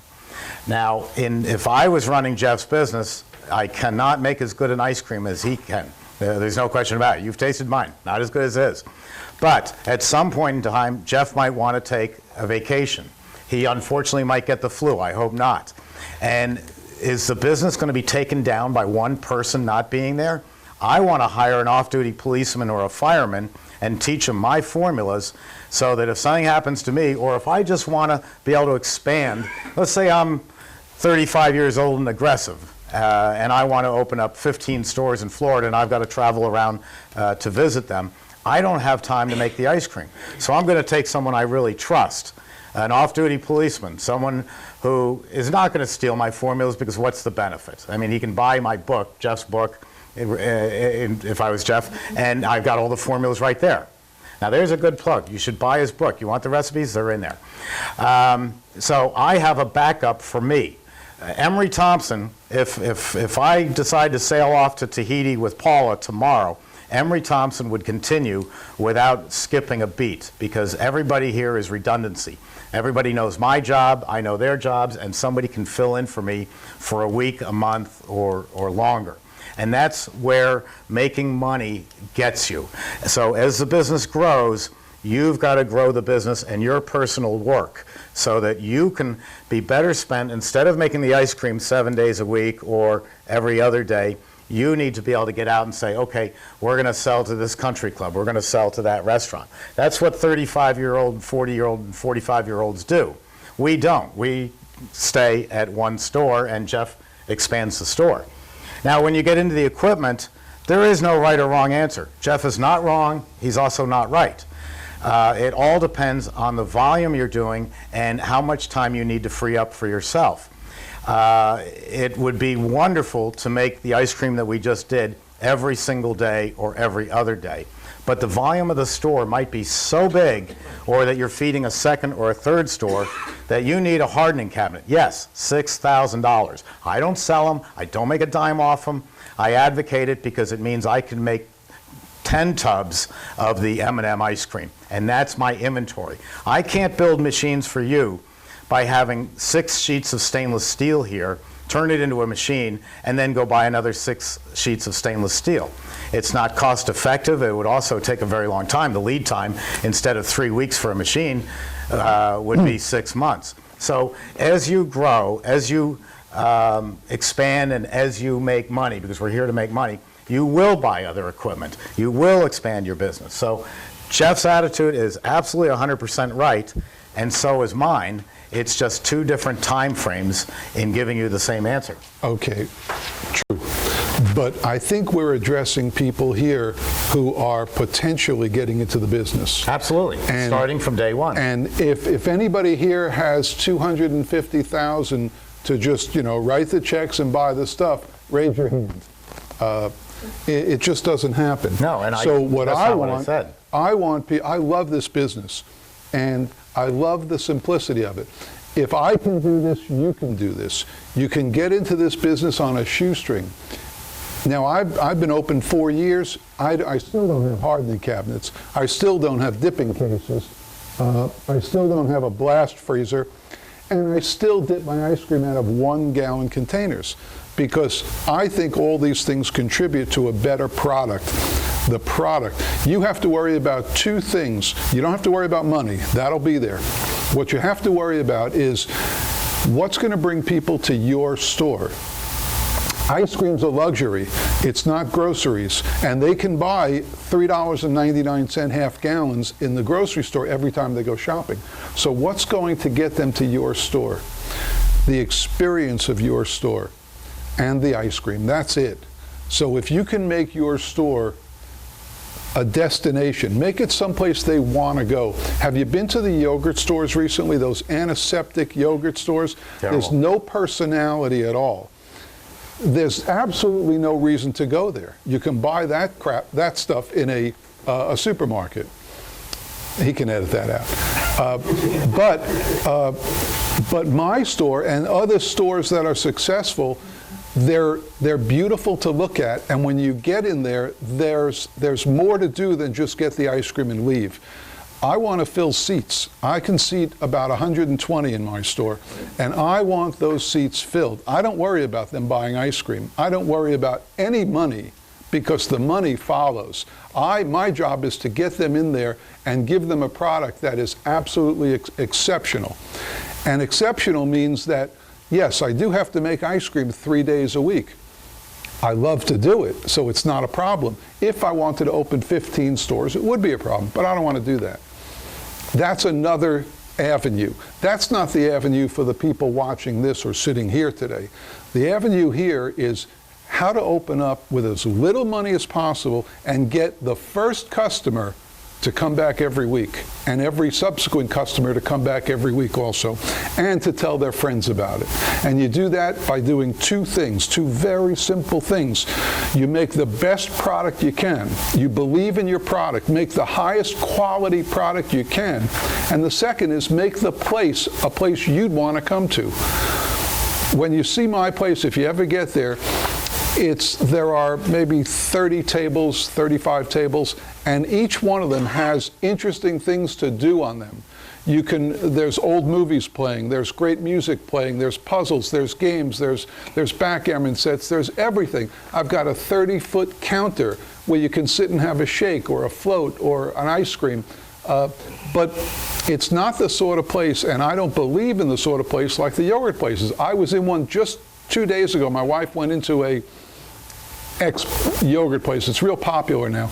And they have the machines on tiled walls. They have 8 or 10 of them, each having 2 flavors. And it's antiseptic. There's nothing on the walls, nothing on the ceiling, no music playing. It's just, it's antiseptic. I wanted to get out of there as soon as I could. Forget what the product tasted like, because you know how they get you. They get you on filling a bowl, a huge bowl, by the way. I was surprised. The bowls are huge. And then you go through the bar with the Reese's and the Snickers and the M&Ms and all the stuff with weight. And then they give a big whipped cream and some fudge on it, and you pay 42 cents, 46 cents an ounce. The average sale in there is $7.42. And I sat there for about an hour, and it's true, it's $7.42 is the average. Some sales go up to $10 for a bucket of this crap that has no taste at all except for what you're putting on it. But that's another story. That's what they choose to do. So that's why I say you can open on a shoestring. You asked about blast freezers, and I don't use them. I don't like them. My product is perfect because I take it from here, I put it in 1-gallon containers. No air's getting in that. I put the top on, it goes right into a freezer. And the freezer's at 20 below. And you know where I get the freezers? I get the freezers at Sam's Club for $150. Now, we don't disagree, but I don't think you heard something I was saying. What do you put in there? What you said, the freezer you just talked about? Where do you use that for storing?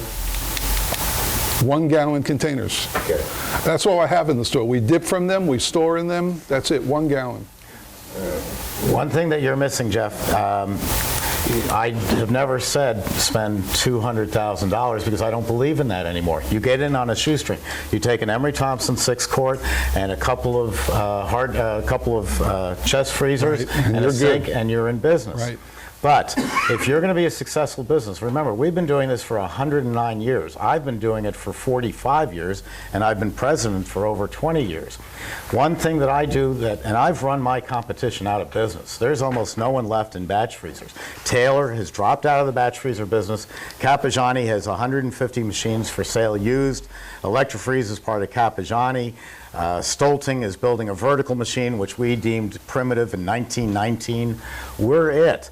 And one of the reasons we're it, and I study business, and what you have to do, I always look at it as if I was 35 years old, because I have to. I have to look at the longevity of Emery Thompson. And the thing I do that successful businesses do is I have a 1-year plan, 2 years, 5 years, 10 years. I can tell you 20 years from now where Emery Thompson will be. Pretty certain 20 years from now I won't be heading it up. But I know where this company will be. And you have to think forward. Yes, we will get you in on a shoestring, and we'll get the store open. But I don't think there's anyone out there listening who, if given the opportunity of owning one store and at 35 or 40 and opening up 15 stores throughout their state, wouldn't opt for the 15. It's the nature of business to grow and expand. And what you're saying is very good. And it works, it's a good business model, but you have to think forward. You have to say, where is my little ice cream parlor going to be in 5 years? I'll tell you an example of it, which is kind of startling, and it makes me sound terrible. One lady called up, and she was bound and determined to do frozen yogurt with the 6 handles and the sterile. And I said, there is no worse business on earth. They're all failing. There's too many of them. The product's not good. Every single thing about it is horrible. But she said, I'm up in Nome, Alaska, and the nearest ice cream parlor is 30 miles away, but we get cruise ships coming in twice a week. I said, well, if that's the case, and there's no competition, and you're hell-bent on doing it, you need a business plan. And your business plan, to me, is open up this business, make a huge killing for 2 years, build up the volume, and then get the hell out, because she won't be there in 5 years. Frozen yogurt is a fad. It'll be gone. But she's going to sell that business for $3 million, take her money, and move to a southern clime, and someone else is going to have that business. That's a horrible thing to say about the other person, but that was a business plan for that person. Let me say this about a business plan. My business plan worked for my store. If I want to open another store, and I could if I want to, I just don't want to do it, I would simply take what I did here and do it there. And then I would take what I did there and do it here, because it works. But there's only one of you. And you can't be at 3 stores making ice cream. No, but with your 44-quart machine, I make all I want, and we're good. You're going to work yourself too hard and not effectively. Let's pick another question. Because we beat that one to death. Okay. Yes, question. Just a quick question here. Your whole production system, for example, the ice cream is produced in the machine. What's the next stage? You have to repeat his question because we can't hear what's it. the next stage? The stage is of production until it reaches the hand of the customer. Put it in the freezer. It's made first, then it's... You make it, you store it, you sell it. In gallon container? Well, that's what I do. And then it goes in where? In the freezer. In the freezer? And Right. it's served from the freezer? Yes, it's served from the freezer. When I walk into your store and I say I need chocolate, it's in a freezer? Okay. My question, there's no presentation of the product necessarily. That's correct. Now, that's the argument for a dipping cabinet. And if you take all the arguments against a dipping cabinet and take that one, I've managed to beat it. I've managed to present my ice cream in such a way that, no, you don't have to. I'm going to show them.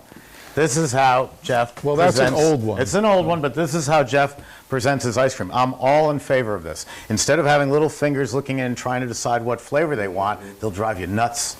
He has good signs with a lot of information on it. This is an old one, but you give the people the information. We have Oreo cookie, we have mint chip, and let them decide from the signs, because if you do have the visual display cabinets, which I'm really not in favor of, except maybe gelato, people will stand there forever trying to decide.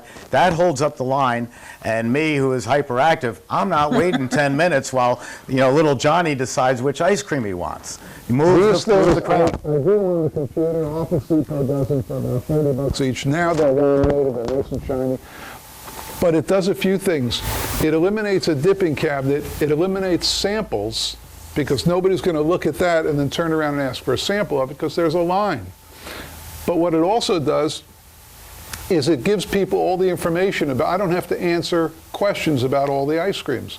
It's all there. It has what it is, what's in it, and to see it, I don't think you need to see that pistachio is green, vanilla is white, chocolate is brown. I don't think you need to see that. Right. And it only hurts the ice cream. So this is what I came up with. I have 6 of these on a wall opposite where I serve the ice cream from, so that when people come in, they're not standing at the ordering counter. They're standing, and we get to see their backs, and they're reading these things, looking at what they would like. Yes, sir? What the confusion is that you're saying you have a freezer that's 20 below zero, but then you say you serve your ice cream. No, I have 12 freezers in my store. Okay. We have 12 freezers. I either get them at Sam's Club, or I buy them at garage sales or in the classified section.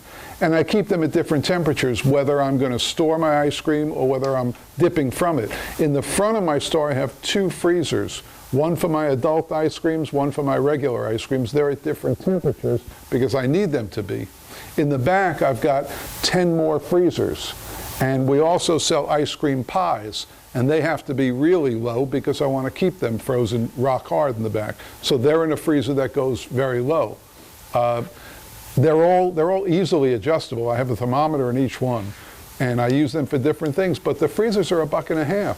And I could cut his electric bill by 2/3. I would have a walk-in freezer at 2 different temperatures with a curtain so that I can handle 2 different temperatures. I can... $7,000. Yeah, and I'll save it in electric because all his are running on Over 115 volt. And that electric meter is going around like a helicopter. You run it on 3-phase power to cut the cost down. You are running just 1 compressor, and you have the ability to expand. But it doesn't make his wrong. It's just he's expanding in this small piecemeal way, which 10 years from now won't work. But for today, it works. I want to talk about fads. About what? Fads. F-A-D. Oh, okay. Yeah, because and I want to get your opinion on some of this, because I hear from a lot of people. I deal in trends. I don't deal in fads. And fads in the frozen dessert business come along so often. And other people make a lot of money off them. Taylor makes a lot of money off soft serve machines. I make a lot of money off batch freezers. And we're 2 opposite markets. They're making a fortune doing these frozen yogurt stores. There are 2 or 3 frozen yogurt stores in every single town now. And if you read, like the gentleman said before, now there's a case where if you read the ingredient list, it reads like a who's who of Dow Chemical. And a friend of mine went into one of these stores down in Naples, Florida, and they saw the 6 Taylor soft serve machines, and they see one person behind the counter, and they go, my gosh, how do you manage all this? How do you clean these all the time? He goes, we don't clean them, we just add more mix. And I'm going, this is gross. And you all think that yogurt is something new and different. This came along in the mid-1970s with Colombo Yogurt up in Boston, Massachusetts. And it spread just like now, like wildfire. Taylor loved it. They sold machines to everybody. But all of a sudden, soft ice cream machines were showing up in gas stations, in places that sold newspapers, people who have no experience in the dairy industry, and it was killing killed almost overnight when the New York Times did an article and said, wow, did anybody notice that they have this down where they have a frozen yogurt where I get my lawnmower fixed, and it's not sanitary, people are getting sick. Boom, that was the end of that business. But that's a fad, and there you're talking, Jeff, $100,000 in equipment alone. Well, even the other fads, they have nitrogen-made ice cream now, and they have another brand where you put it on a marble slab and you add stuff and mix it up. They're all fads, and they all come and go. And the nitrogen, I mean, it's interesting, but I watched the tape. They said, we can make a cone in 2 minutes. Well, I started a stopwatch, and from the time they put it in, stirred it, and served it to the customer, 5.5 minutes. If you took 5.5 minutes to make a portion, how long are you going to have your long lines? People would be furious. And they used 5 ounces of dairy mix to make 3 ounces of ice cream because they left so much in the container. And what they didn't talk about, which I have researched, is go talk to your insurance company and see if they're going to allow a tank that's from here to here in your store filled with liquid nitrogen. You talk about a lawsuit. One of your employees gets a little frostbite, you're going to be sued for everything you own. Something breaks with that thing, that nitrogen tank, which you know nothing about, and starts leaking nitrogen, so they got to call in the squads, the fire department. You're out of business. But ice cream, good old ice cream that your grandmother made hand crank. It's hot as hell in here. Is it? Okay. That your grandmother made hand cranked 100 years ago is still what's selling today and what people buy. Exactly. People like homemade people ice cream. like ice cream. Here's another fad. A gentleman in the audience here said he wants to go into popsicles. Well, God bless him. That's fine. Here's a simple way to make popsicles. You can buy a machine out of Mexico that's going to cost you $30,000 to make popsicles, or you can make it in our batch freezer and fill molds like this. Yeah, you got to buy about 20 or 30 of these, but the way popsicles are going right now, especially on the West Coast, they're all, exotic flavors, mango, papaya, kiwi. Well, when it's all said and done, it's still a popsicle. And we drew, there are 40 different types of popsicles in the supermarket.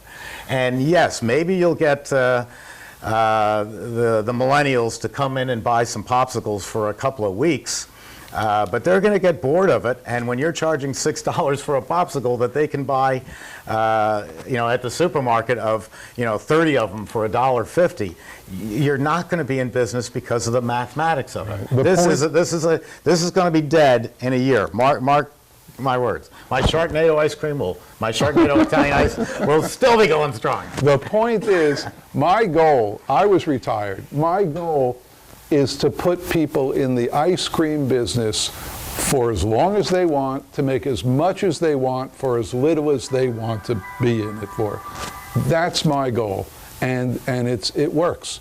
I can put you in the ice cream business. It's not all the fancy stuff that he's talking about, but I'm not talking about it. I can get you in a store with the door open, with customers walking through on a shoestring, and you'll make great ice cream. Paula's been over at this window and this window giving me the finger, which I think means I'm number one. One last question. Yeah, and then we're going to break and show you a video.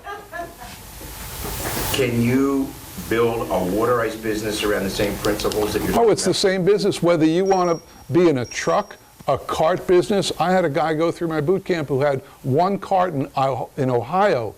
Now he's got 12 carts in Ohio going to fairs and festivals. That's a terrific business. Yeah. The profit is astounding in that business. And that's why that's exactly the way you do it. You don't need hardening cabinets. You don't need storage cabinets. You make it this morning to sell this afternoon. Right. You make a lot of it, and that's exactly the way you get into the Italian business. We've sold over 2,000 in the last 3 years of the CB-350, and I'd say 90% of them are people that had no money that I put into the Italian ice business, and big shock to me, they're coming back to buy more machines because they're making money, and that's what it's all about. We can have all the altruistic talk that we want from the millennials and the Xers and all that about, I want to make the greatest product for humanity. Yeah, that may be true, but you know what? I also want a nice car and a big house, and it's going to take some money to do that. I'm in business to make money. If I just wanted to sit around, I'd go on Obamacare. Let's show the video. Oh, don't start. You see, I got it in. We're going to show this, and we're going to, he's a socialist. I'm an anomaly. Okay, we're done, right? With that? Yeah. Okay. We'll Okay, I'm going to show a shameless promotion now, right? Yeah, it is. Okay. Yeah. And it runs 6 minutes, so you're captured. You don't get lunch till it's over. Mr. Socialist wants to show you a capitalist tool. Hit the lights. And then we're going to have a nice lunch.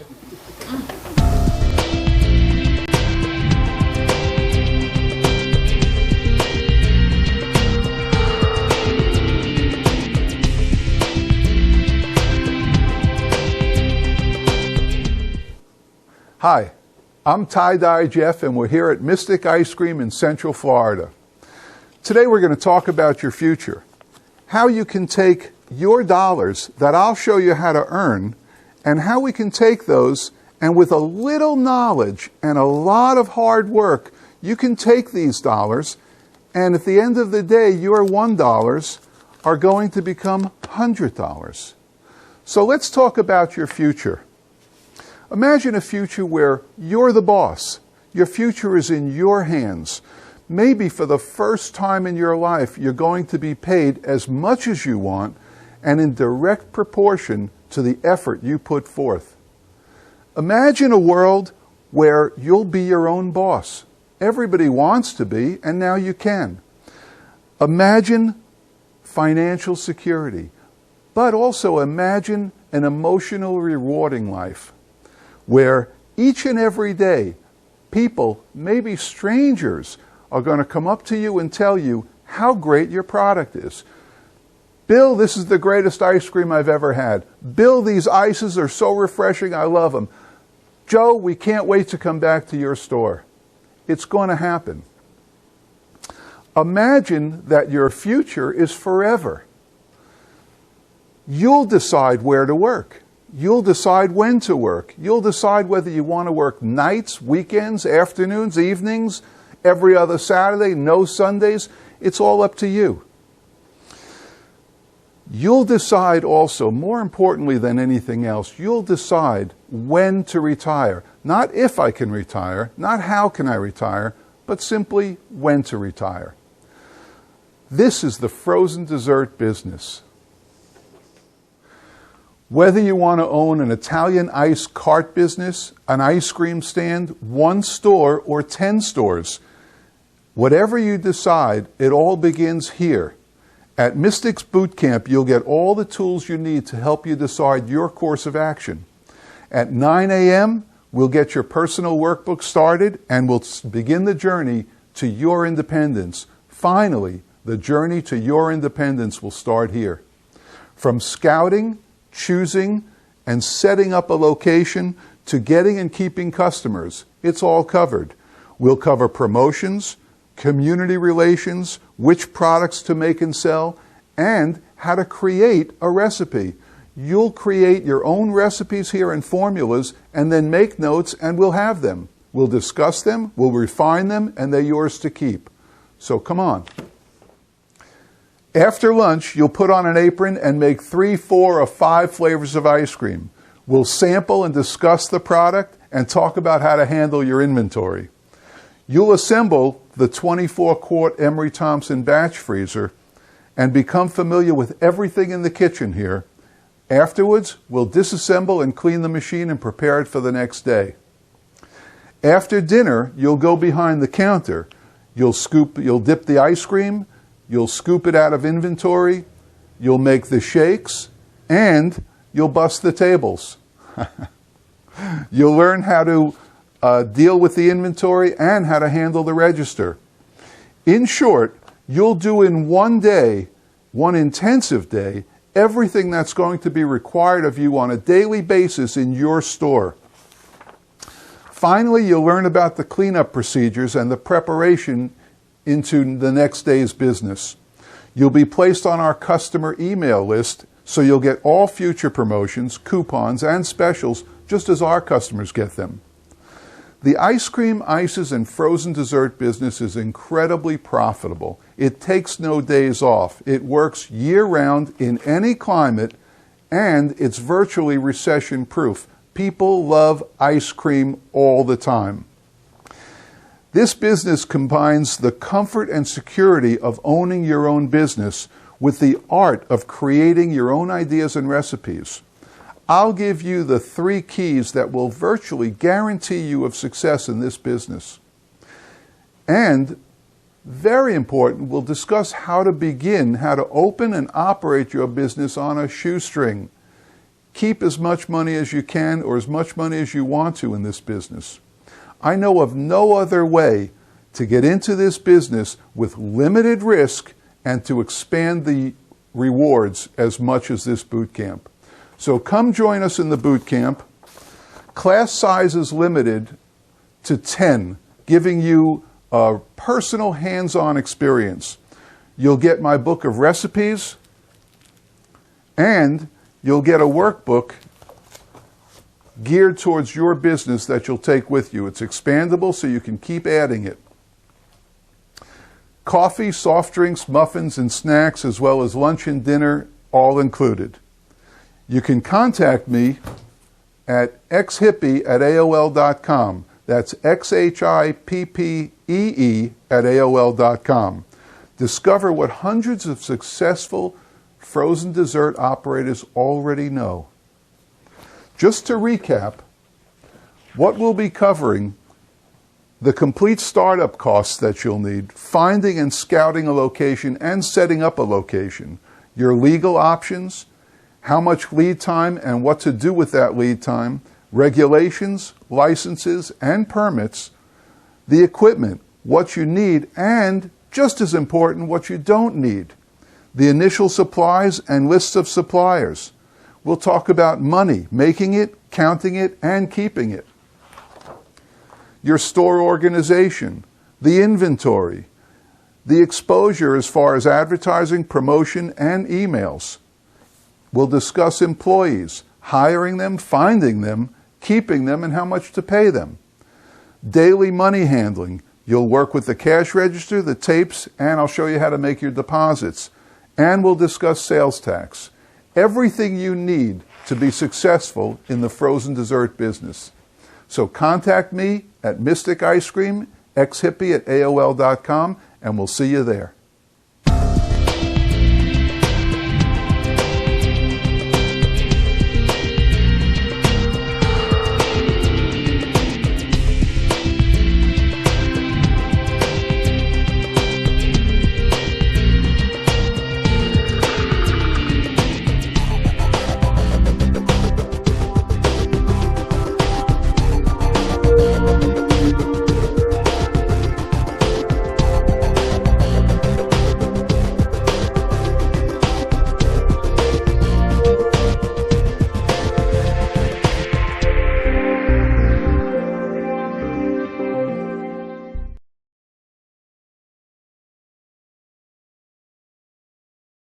Well, that's good. You're in the right business. I love What are you going to make for us?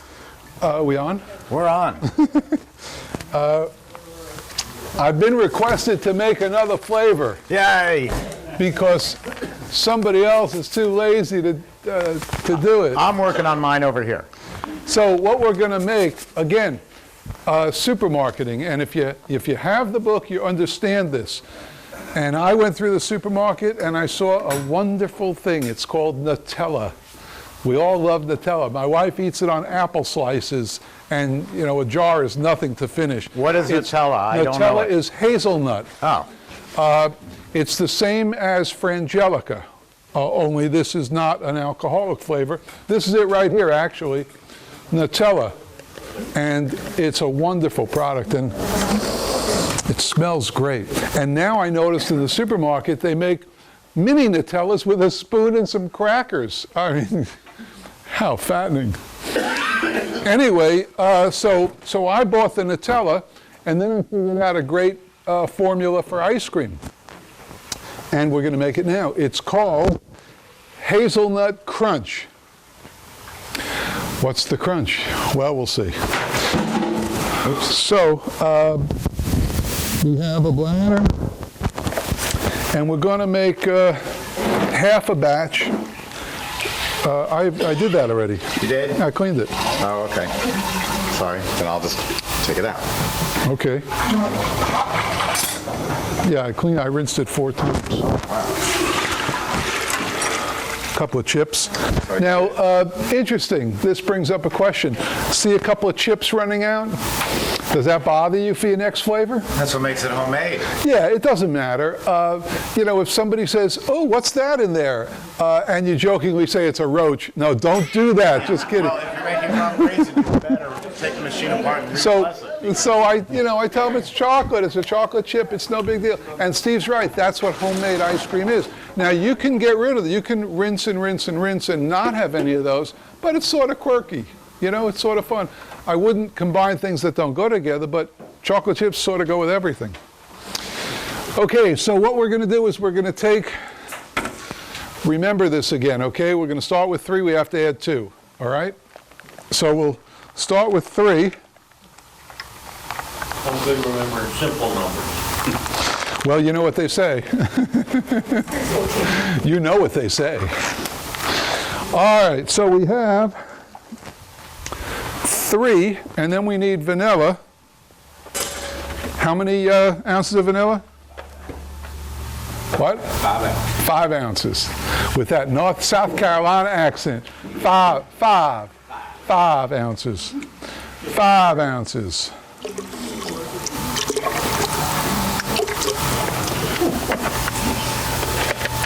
Now, I don't do this in my store, by the way. I measure everything precisely. But I'm working under such a handicap here. Oh, life's rough. Well, and now the Nutella. Where's my cards? Here's my cards.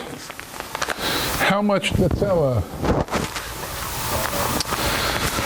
Oh, let's see. Now, he doesn't even have a spatula here that'll fit in this jar, believe it or not. I know, it's crazy, isn't it? You could eat this stuff, it's good. So this is like the consistency of thick chocolate. So we're going to add this stuff in here.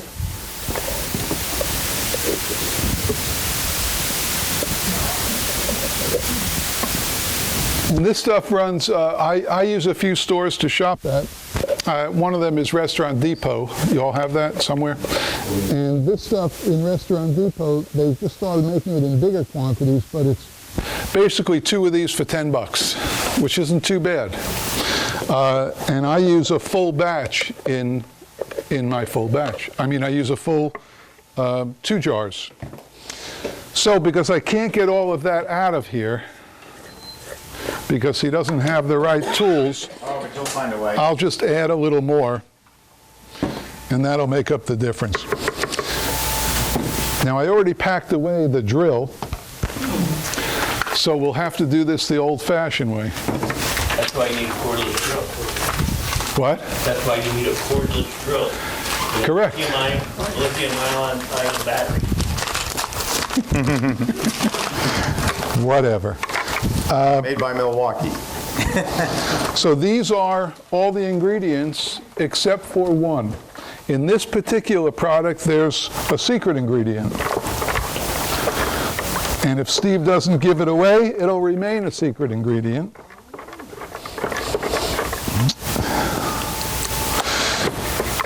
And we're just whisking.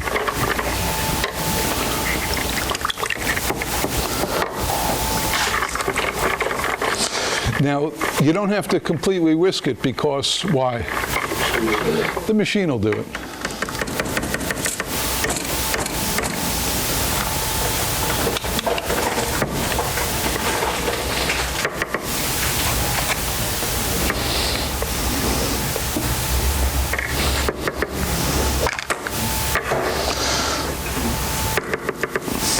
Okay.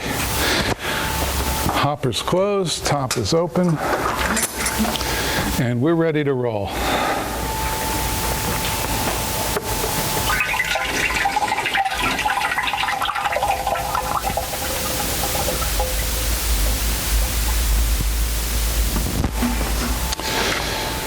Two more, right?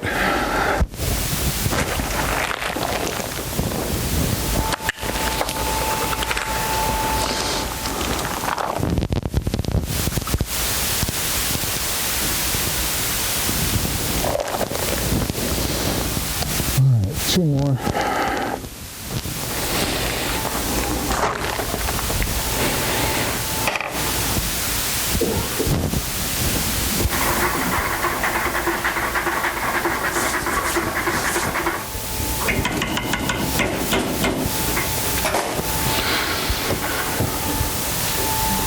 There's a lull here.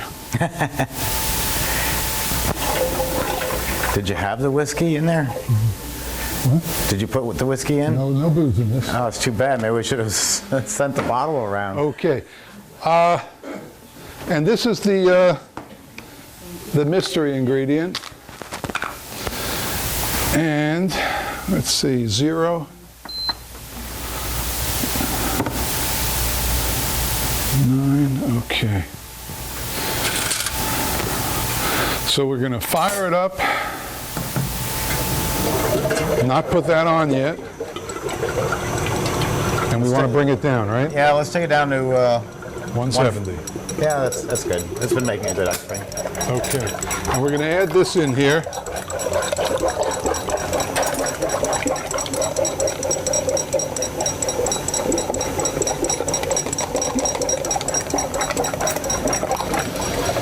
And then the crunch.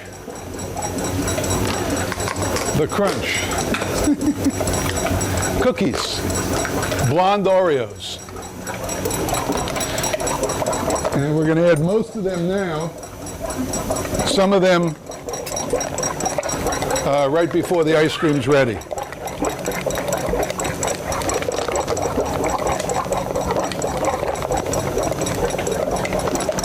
Now, just this alone, you can't do on any other machine because their openings are so narrow. All you can get into them is purees.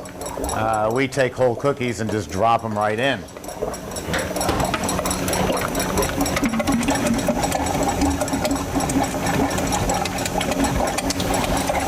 Okay, you can fire it up.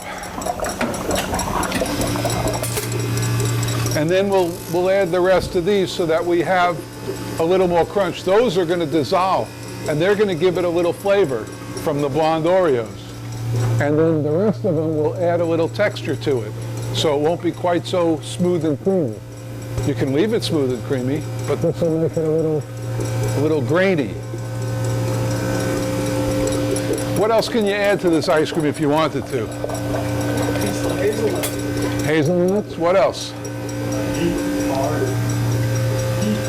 Heath bar. I use a lot of Heath bar in my store. Chocolate chips, nuts, cherries. I would advise against gummy bears, though. That's his department. But really, you can add anything to it.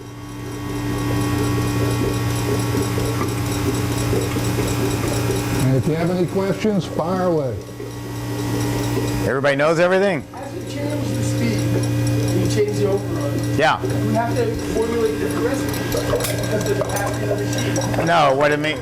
No, you as you change the speeds, you don't have to reformulate your recipes until you decide on how you're going to do it. At some point in time, you're going to say, "This is what I like," and then you'll translate your recipes up or down. But for the meantime, if you don't fill a whole tub, it's not the end of the world. And of course, if you're not running at full capacity, you're not going to fill full tubs because you have less air. Jeff uses these smaller containers. The industry uses 2.5 gallon containers, and I think that we're leaning towards Jeff's way of doing it, certainly in wholesale. It used to be that I would tell you to go out and wholesale to a restaurant and you bring them 3 gallon tubs. Well, the problem is it takes up so much space in the freezer at the restaurant. There's an old expression, which like most old expressions took me forever to figure out, you know, where they say the money's made at the tables, not the kitchen. There it is. It just didn't mean anything to me. What it means is if I've got 3 more tables out here that I can serve food to by shrinking my kitchen, that's a good idea. So the kitchens, you're lucky if you get a kitchen in a big restaurant that's as big as this. They are jam-packed. And so if I go into a chef, in the old days it was 2.5 gallon tubs because that's what everybody else was selling. But now, if you can go in with gallon and a half containers, even at the max 2 gallon, you're saying to the chef, hey, listen, I can give you, you know, you can take 6 of my flavors tonight, where before you only had room for 2. another solution to that too. What's that? The rectangular, Who? the rectangular cardboard. Yeah, you can go to the rectangular cardboard. I've got some here too. Rhino and Packaging makes them, and they're good. That is another solution, but also the smaller containers, they like more flavors. See, your competition in a restaurant is Haagen-Dazs. Now, again, Haagen-Dazs was started with our machines, but Haagen-Dazs sends in somebody who's in their 20s. He's about 6'4". He just got off the football team, and he's already got a massive ego because he's been on, the star quarterback. So Haagen-Dazs hires him and gives him an even more inflated ego because he's now selling, oh, well, we're Haagen-Dazs. Of course you love me. But they walk into a restaurant and the chef says, they tell the chef, we're Haagen-Dazs. You have to take 10 tubs. We deliver once every 2 weeks. And the chef's thinking, where do I put 10 of these massive tubs? And how do I know 3 days from now what flavor I want to change? I've learned by being in the restaurant business, all chefs are good. But what really makes them good is changing up the menu. I won't eat anymore at a restaurant that has a plastic menu because it means they're never going to change the recipes. It's put in plastic. I don't want that. So you walk in and you say, Chef, instead of 10 tubs minimum order, our minimum order is 3 tubs. We can give you 2-gallon tubs. So you're giving them more variety, you're giving them a smaller quantity, and then you hit them with the hook. You say, oh, and by the way, Chef, if you have any ideas on how to improve my mango sorbet, by all means tell me. This clown's never made, excuse me, you're not a clown. This guy has never made mango sorbet in his life, but he's an executive chef, so he's going to tell you how to do it. I mean, I really ran into it once. I ran into a guy who, his goal in life is to become Colonel Sanders. The suit and the cane and everything, just like me. I want to drive around my jet with Sadie and just, visit people. And this guy said, I need a secret lemon ice formula. It can't be anybody else's. I said, yeah, well, that's a tall order. It's going to take me a while. I'll get back to you. So I did absolutely nothing for about 4 weeks. Then I called him back, and I said, okay, here's your secret formula. 7 pounds of sugar, 14 quarts of water, 2 quarts of lemon juice. Have you heard it before? And an ounce of vanilla extract. Well, an ounce of vanilla extract in 6 gallons of water isn't even going to show up, but it's his secret recipe. Don't tell anybody.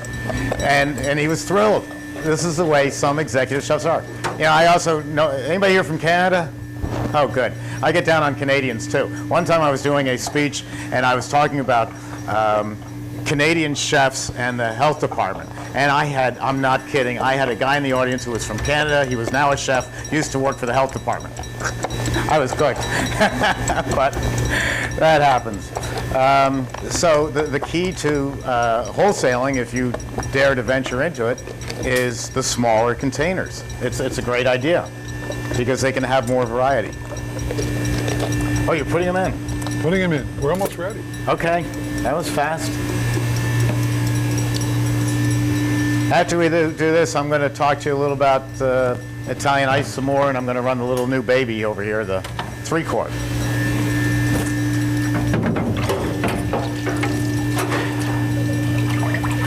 Ice cream scoop. Ice cream scoop. Boy, there's a question. I think it went out with the last batch of ice cream. Let me go look. You got to eat one more.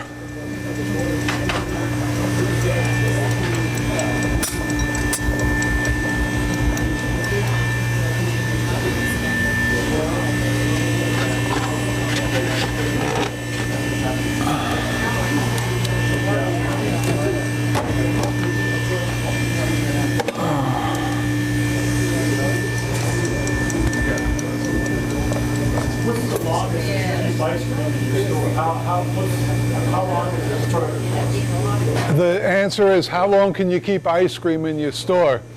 And my answer is forever. If you don't let the air get to it, it'll last forever. But it shouldn't. You should sell it. But I have ice cream 2 weeks, and it's still fine, as long as it's cold enough and not a lot of air. I think Italian ices are more susceptible to air and temperature than ice cream is. Italian ices, the flavor will fall right out of them after about 4 days. And the way around keeping it falling out is make it as you need it. You can add, certain stabilizers and emulsifiers are needed in ice cream in order, then it's already in the dairy blend. Things like guar gum, carrageenan, it's what makes ice cream. Without it, if we scooped a dish of vanilla ice cream on a white plate, you'd see a brown ring around the ice cream. That's the water coming out of the ice cream. So natural stabilizers are a good thing. Those same natural stabilizers put into sugar water and other chemicals put into sugar water show up as a sticky, gummy product. So if you're buying a wholesale ice and you see that it's all sticky and gummy on the bottom, that's what's happened. The flavor has dropped out of it. The beauty of Italian ice is you wake up in the morning, if you're in the Italian ice business, and it's today's Wednesday.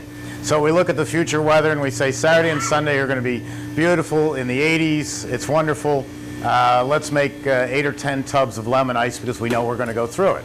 So you make it today, put it in your freezer, and if you freeze it down to just 0, you can keep it forever. And my opinion is Cambro 1-gallon containers with snap-on lids. Restaurant Depot, probably $2.75 for the container, $1 for the lid. And they sell them in a case price. You're nodding your head. You do this too, right? Yeah. It's the smartest thing. It keeps your ice cream and ices much better. See that nice clean break? Boy, this is good. Hey, CD.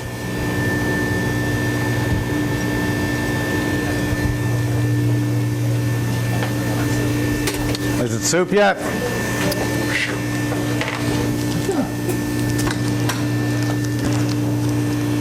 That's almost ready. Let's say you give another 5 minutes to It'll freeze up like a block of ice. No, it'll turn to butter. butter chunks. Yeah, awful.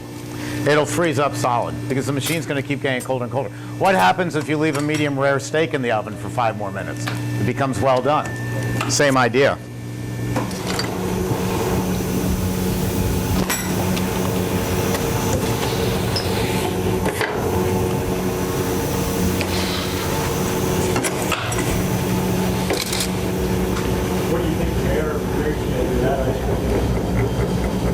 Well, we put in 5 quarts, right? How much do you think we got out? 6, 8? Yeah. So that's 30% overrun? 60%. 30% air. Right, that's what I meant. Yeah. So and that's just what we were shooting for. Okay, should we try it? Yeah, come on up and try it. Right, jump up, come on, it's free ice cream. See, I told you this morning that by this time this afternoon you'd be going, oh no, not more ice cream. Well, you've got 2 more to try, this one and one more. What? What was the secret? What was the I can't tell you that. Let me crunch, the secret, or is the... No, the crunch is the cookies. They're pretty good. Did you taste it? You didn't I'm taste going it. I'm going to. I did get a chocolate chip, though. It was good. Yeah. Were there any chocolate chips in there? Because I had a $100 bill for the chocolate chip person, but nobody came forward.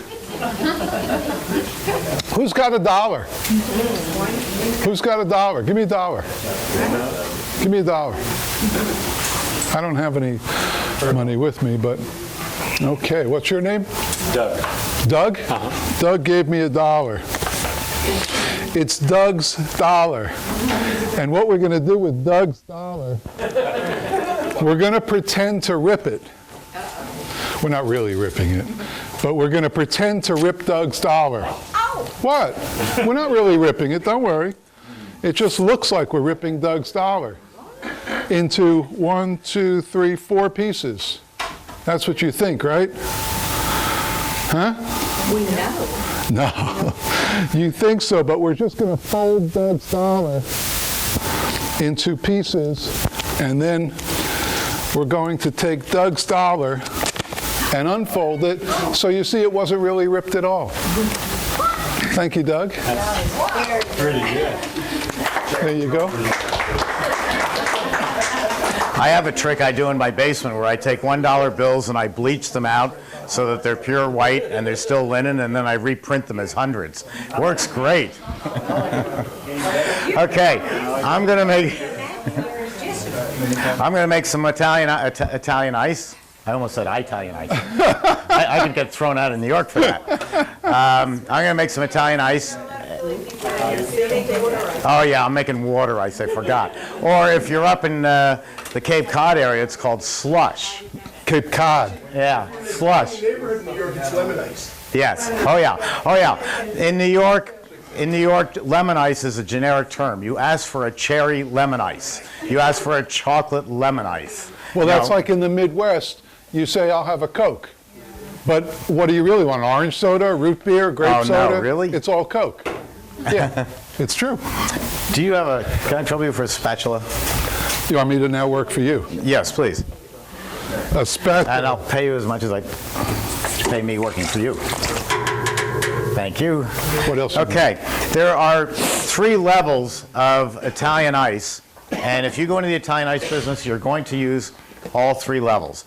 The first and best level, and the one that I prefer the most, is using fresh frozen fruit that I can get at the supermarket in bags, and you can also buy it in larger quantity as your business grows. The reason I say fresh frozen is the best example I can give you. Living down here in Florida, the growing season for oranges is from mid-November all the way through the end of March. In mid-November, the oranges are bitter. They're awful. Nobody wants them. We ship them up north. In March, they are so sweet, it's like eating candy. But when you buy Minute Maid orange juice, frozen concentrate, or Tropicana regular, it always tastes the same, no matter what time of year. Because they take the oranges from November, December, January, February, March, and they blend it so that you get the worst and the best blended together, and you get a consistent orange product. So if I was to use oranges, my orange Italian ice would be bitter in the wintertime, and it would be unbelievably fabulous in the spring. So I prefer to use Minute Maid frozen concentrate country style with the pulp in it for oranges. For lemons don't change that much, so I use fresh squeezed lemons. And I know you're used to going to the grocery store and buying 3 or 4 lemons for $1. Well, you buy them wholesale. When you get into the business, you will find out who the wholesalers are, and you're going to buy them just the way the supermarket does. You're going to buy them by the case, and it's going to drop the cost down to pennies per lemon instead of 49 cents or 33 cents at the supermarket. So that's the best product. That's fresh product, but there's inconsistency. So if I'm making a raspberry ice or a cherry ice or any of these other products, I buy the bags of frozen fruit at the supermarket. And you don't have to buy Dole, which is the big brand name. You can buy the store brand. Down here in Florida, our store is called Publix Supermarkets, and I buy the Publix brand of red raspberries, and I open the bag and I put them right into the machine, and it makes a fabulous Italian ice. Sugar, water, and frozen fresh raspberries. You thaw them first. That's the top of the line product. There's other products that are just not practical, and that's what I'm going to make today. And one of them would be mango. It's tough to get mangoes in the United States. They're very seasonal. They're hard to find out when they're ripe. They're hard to deal with. So this company, iRice, out of Philadelphia, makes what's called a base. A base is a gallon jug of sugar and flavor. And it's like a syrup, but it's a high-quality syrup. This is not the junky syrup that you pour over shaved ice. This is a very good quality product. Now, I'm not using this for all my flavors. I'm using it for the ones that are difficult for me to get. So the mango works out fine. Over here, there's also root beer would be hard to find. Cherry is a coin toss. I can use maraschino cherries, which I like to do, or there's a cherry base for it too. It depends on your market. If you're selling this at Yankee Stadium, they're not looking for fresh fruit. They're looking for something cold and cheap during a hot baseball game. If you are a store, you want the best product that you can. The difference between the cheap stuff at Yankee Stadium and the stuff that Jeff would sell in his store is only pennies. It's not even 1 cent per ounce difference. And it's the difference between someone just buying it because it's cold and someone having a line around the corner because it's such a great fresh product. So the mango, I'm going to use a base today. And then there's one level down from this. And everybody goes, oh, no, stop. I'm not going any lower. And I go, oh, yeah? What about bubble gum? You know, here's bubble gum, cotton candy. Kids want that. Are you going to tell the kids, no, I don't make it because it's not made fresh? No, you can't turn the kids away. You have to be able to cater to everyone. Come on. So that's a bubble gum extract. You've used extracts before. You buy vanilla extract, which is actually a pure product, when you're baking a cake. Well, this is the same idea. It's a bubblegum extract. It doesn't occur in nature. We don't have any bubblegum trees here in Florida. And so, yes, it's a chemical. But if you want bubblegum, that's how you're going to do it. So the fresh fruit might be too... Oh, you're such a good audience. Thank you. She hangs on every word that I say. The fresh fruit is going to be 2 quarts in a bigger machine. This is going to be, the base is going to be 2 quarts, and this might only be 2 ounces. So it's super concentrated. So that's why I say you'll use all 3 levels. I'll get this going in a second. As far as marketing, if you were a store doing Italian ice, rather than put up, well, let me show you this sign. And this did come from iRice, and it's advertising, but you know, to me it looks like the wonderful world of color. I'm not thrilled by all the colors involved there. I would rather, instead of having this sign, I'd rather have a bowl of fresh fruit. So when a mother walks in with a stroller, you hand the baby a banana or an apple or an orange, and the child has no teeth. They're just going to gum it to death. But it says, it just screams out loud for the price of a banana that this store makes a great fresh product. And that's what you want to do. And speaking of banana, great Italian ice. You go to the supermarket, and the bananas that you would normally eat are nice and yellow, and they're delicious, but they're not very sweet. As bananas turn brown and then black, they get sweeter, higher sugar content. So you go to the grocery store and you go to the green grocer and say, you know, you see all those black bananas you got? I'll buy them for half price. Well, that's what I used to do, and I thought, gee, I'm really smart. Well, my friend Gary Faselli from Gary's Ice Cream up in Massachusetts said, Steve, you're a rookie. I go into the grocery store and I say, see those black bananas? You got to throw them out. They're going to take up room in your dumpster. I won't charge you for me to take them away from you so you don't fill up your dumpster. So there's always, you know, good ideas like that. But we're going to make this mango. I'm going to use it on the baby machine because I wanted you to just see it. I brought this out for high-end restaurants. It's $5,450. Could you start up a business on it? Yes, you can. But you're going to work long hours. The machine will run 24 hours a day. Will you? Probably not. But it is a way to get into business, and it's built of all the same designs and materials of all my machines. I have no lesser quality. Just because something costs $30,000 and makes 11 gallons, it's the same quality as something that makes 3 quarts. So let me invite Sadie to leave. I'll sanitize my hands, and then we'll get to work. Come on, sweetie. Come on. Paula wants you. Here you go. She runs the place, if you haven't noticed. Now, have you seen the hand sanitizer? Here we go. Okay. So, I've got my sugar measured out, my water, and my flavor. And I'm just going to combine all 3. I've got 2 quarts of water and my flavor, which was half a quart, and then the sugar. And my recipes, unlike Jeff, aren't secret. They're all up at my website, emerythompson.com. So anything you see, what do you think we have up there? Do you think maybe we have 30, 50 flavors? Yeah.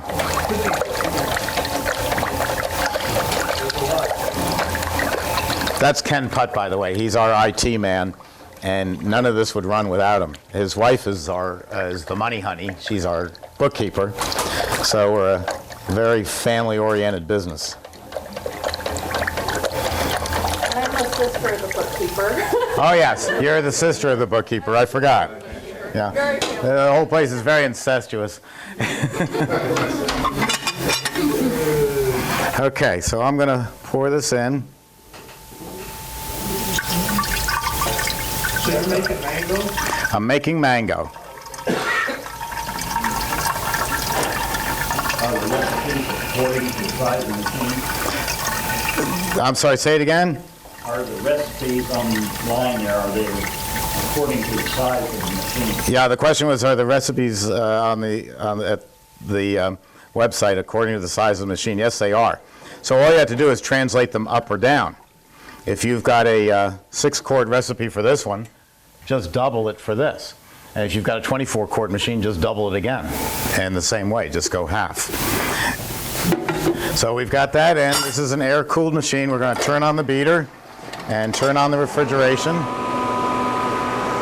And we'll let that go.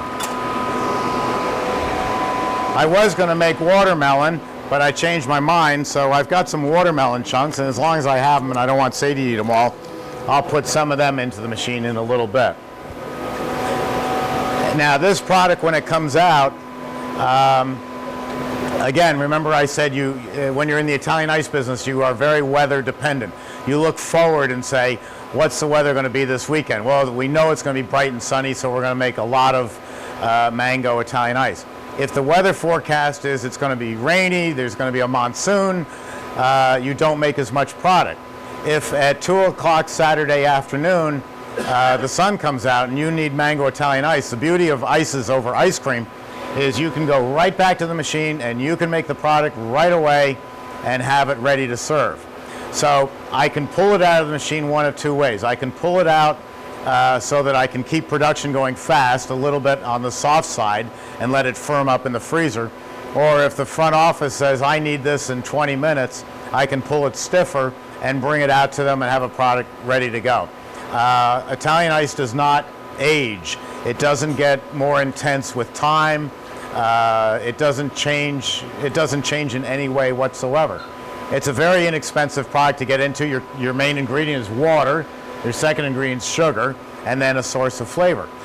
You only need the white freezer that Jeff talks about, the Sears or Home Depot freezer to store this product in. So it's a really great business to get into. At my website, emerythompson.com, there's a lot more. There's 53 videos. A lot of them are Italian ice, and there's about 45 hours of Jeff and me doing our dog and pony show here. And, well, we got the dog. We don't have the pony. So you can gain a lot of information about Italian ice right there. And this formula will be up there in a few days, too. So it's an easy business to get into. It's extremely profitable. I tell the story that when I moved the factory from the Bronx, New York, 9 years ago, 100-year-old business located in the South Bronx. The building was 40,000 square feet of worthless because it was a murder-a-week neighborhood and nobody wanted it.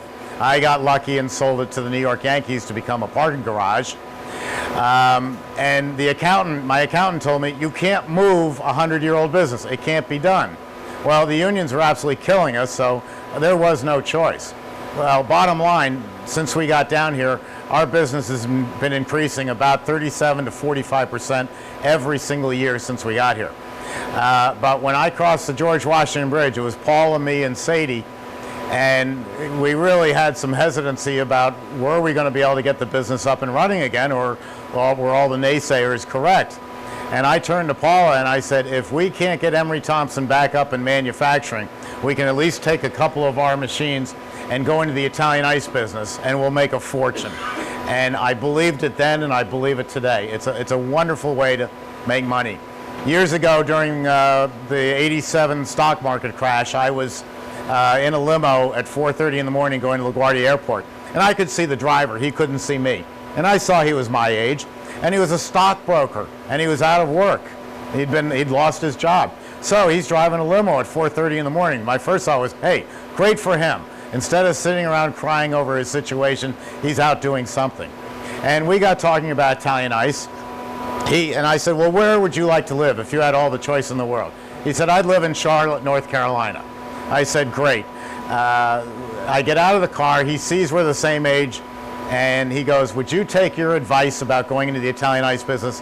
And I said, you're damn straight I would, because one major thing, you go to Charlotte, North Carolina, it's not such a sexy business that they're going to invite you to join the Charlotte Country Club, but I can guarantee you in 5 years you can buy the place. And I firmly believe that. When you're dealing with a product that is such a low cost, it's so easy to make money on. Now, a lot of my customers are buying from Little Jimmy up in Elizabeth, New Jersey, or Via Veneto, or Rosati out of Philadelphia, all these different companies. And the problem with them, their ice is okay. I make a much better ice. I'm using fresher products. They're using extracts. But the main thing is, you pay for the ice, maybe $25 a 3-gallon tub. Then you have to ship it down here on a refrigerated truck.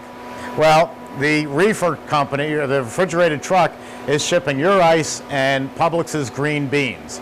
Well, if the driver knows that if he turns the reefer off for an hour or two to save on diesel, nothing's going to happen to the green beans. Big deal. They melt a little, they freeze again. Who's going to notice? But your product, the ice starts to sink to the bottom of the can. It starts going bad right there.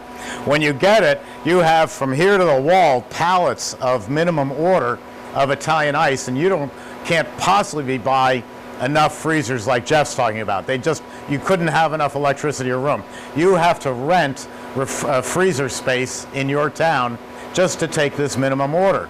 So now that $25 tub with the shipping and with the storage is up around $65. I can make that same product using fresh frozen fruit. I can make a better product using fresh frozen fruit for about $3.25, maybe $4 at the absolute outside. $4 compared to $65.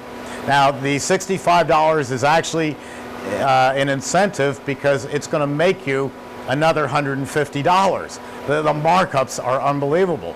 But when you compare a $65 tub versus a $3.50 tub, how can you possibly buy your product when you could make your own? So that said, I've now come up with another way for you to make money. So here we are in Brooksville, Florida, the middle of nowhere, and I'm making my own Italian ice with an Emery Thompson. Well, someone over in Spring Hill says, boy, I wish I could make my own ice, but I don't have the money for a machine. I'm going to have to buy from Little Jimmy up in New Jersey. And then someone over in Crystal River up the road, same thing. I'm going to have to buy from Little Jimmy. Well, instead of them buying from Little Jimmy, and instead of you taking the attitude, remember I said ego is the hardest thing to get rid of. Instead of you taking the ego of, I'm the king of Italian ice and I've got the best, I'm the king of Italian ice and I can sell it to other people and make more money. So I'm going to sell to the guy in Spring Hill. He's not in Brooksville. And I'm going to sell to the guy in Crystal River. He's not in Brooksville. And so now I've got a couple more outlets for my ice. They're buying it for $30 a tub, half of what it would cost them to get it in. They're excited. I'm making $27 in profit, and I've got a great little wholesale business. Take it one step even further. The Ice is King of Corona over by LaGuardia Airport. Been there for 100 years. Famous old place. He hires little old Italian old grandmothers to work the counter. So they don't speak English, and you pay your $1.50, and if you try to shortchange them, boy, the English comes out real fast. You know, they are tough, but it's part of his signature store. And he doesn't have a wholesale license. He doesn't need a wholesale license because wholesale means that I deliver from here to there, and I have to have a special license. I have to buy a truck. I have to buy refrigerated space. What a pain in the neck. If I say to you, okay, I'm in Brooksville and you're 2 miles away in Spring Hill, you drive over to me and pick up your 5 or 8 or 10 tubs of ice, and you drive it back, that's retail. I just sold him a retail product even though I gave him a good price on it. So I'm not even in the wholesale business, and yet I'm serving all these other people. And if one guy comes along and says, gee, this looks really great, I think I'll open up a block and a half from you. How much is your ice? I'm sorry, I'm not selling you. You go down to Mazurki town and set up a business. I'm not competing with myself in my own town. So you're selling to your competition, you're controlling the market, and you're doing it all with just one machine, and you thought you were just going to sell a push cart. Well, there's a lot of other people who just want to sell with a push cart, and you can help them just because of shipping costs. Let me see how this is doing. That looks pretty good.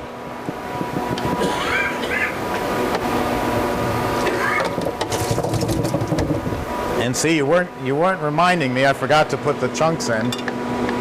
So I'll just add them as it comes out. Let me just rinse my hands off.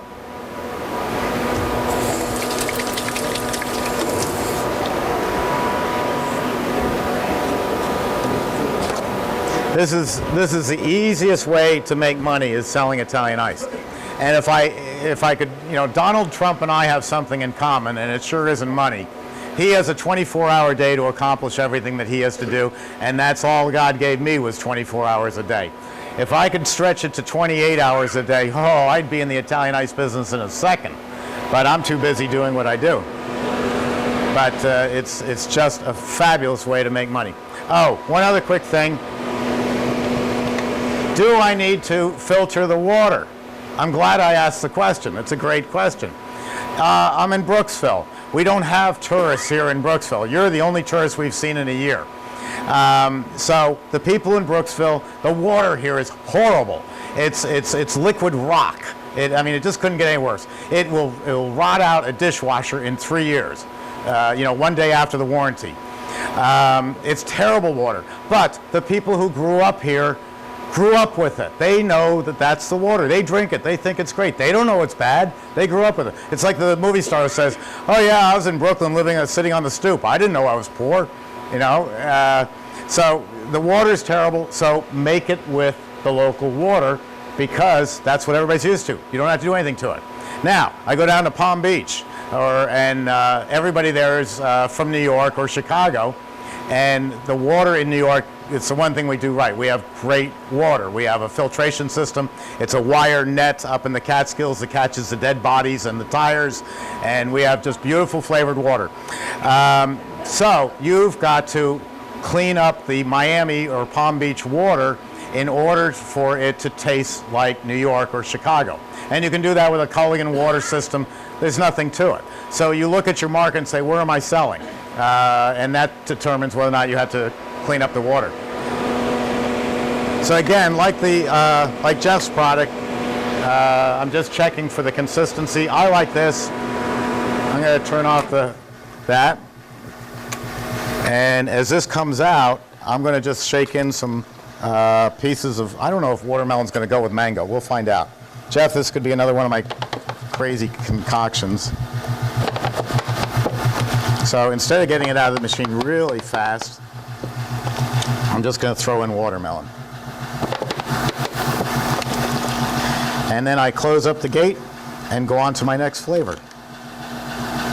Watermelon itself, watermelon, cantaloupe, they have no flavor. If you take watermelon and squeeze it, all you get is water. So when you make a watermelon Italian ice, you usually have to bolster it with an extract. Any chef will tell you that if you're making a cantaloupe product, cantaloupe ice cream is pretty hard. Have you made that, Jeff? Cantaloupe ice cream is hard because cantaloupes just don't have any flavor. Peaches too, yeah. And so that's the little baby machine. 5,450, it's 220 volt. Next month it'll be out in 115 volt. So if you've got the 20-room mansion or just dying for a $5,450 machine for your kitchen, there it is. Yes? That little machine, are you able to vary the speed of the dasher? The question is the infinite overrun control on this machine? No. In order to keep the cost down, we've not put it on. It's set at a set overrun, which is the same as the Italian machines for gelato. So it's going to make a heavy ice cream up to a medium. There is latitude in the way you run it. And then Italian ice, the air content doesn't matter about the speed. So it'll do gelato, it'll do super premium ice cream, and it'll do Italian ice. It will not do Breyers. It won't do the high air content. So I know you're sick of me and this product, but come on up and try this. And then, gee, you're all running up so fast. Now, I won't make you eat anymore. And then after this, we're going to take a tour of the factory if you like. I'll show you briefly how they're made. If anybody needs any DVDs, we can see Ken, and he'll help us. That's good. Is that good? You don't have to eat it all.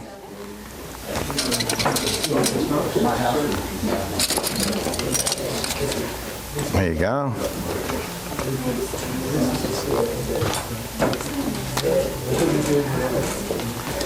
There you go. There's the spoons. Yes, yes. I think we've already got the spoons. There you go.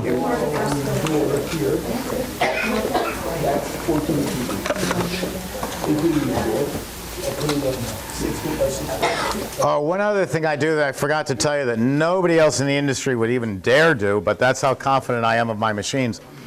I give everybody my home telephone number. If you have a question Saturday night of 4th of July weekend, you can get in touch with me. My home phone number, which travels with me, is area code 914-643-7391. And if you didn't get it, 914-643, well, here's another one. No, just a little bit, not much. 914-643-7391. Try to call the factory first during business hours, but if you need me on a weekend or at night, you can reach me.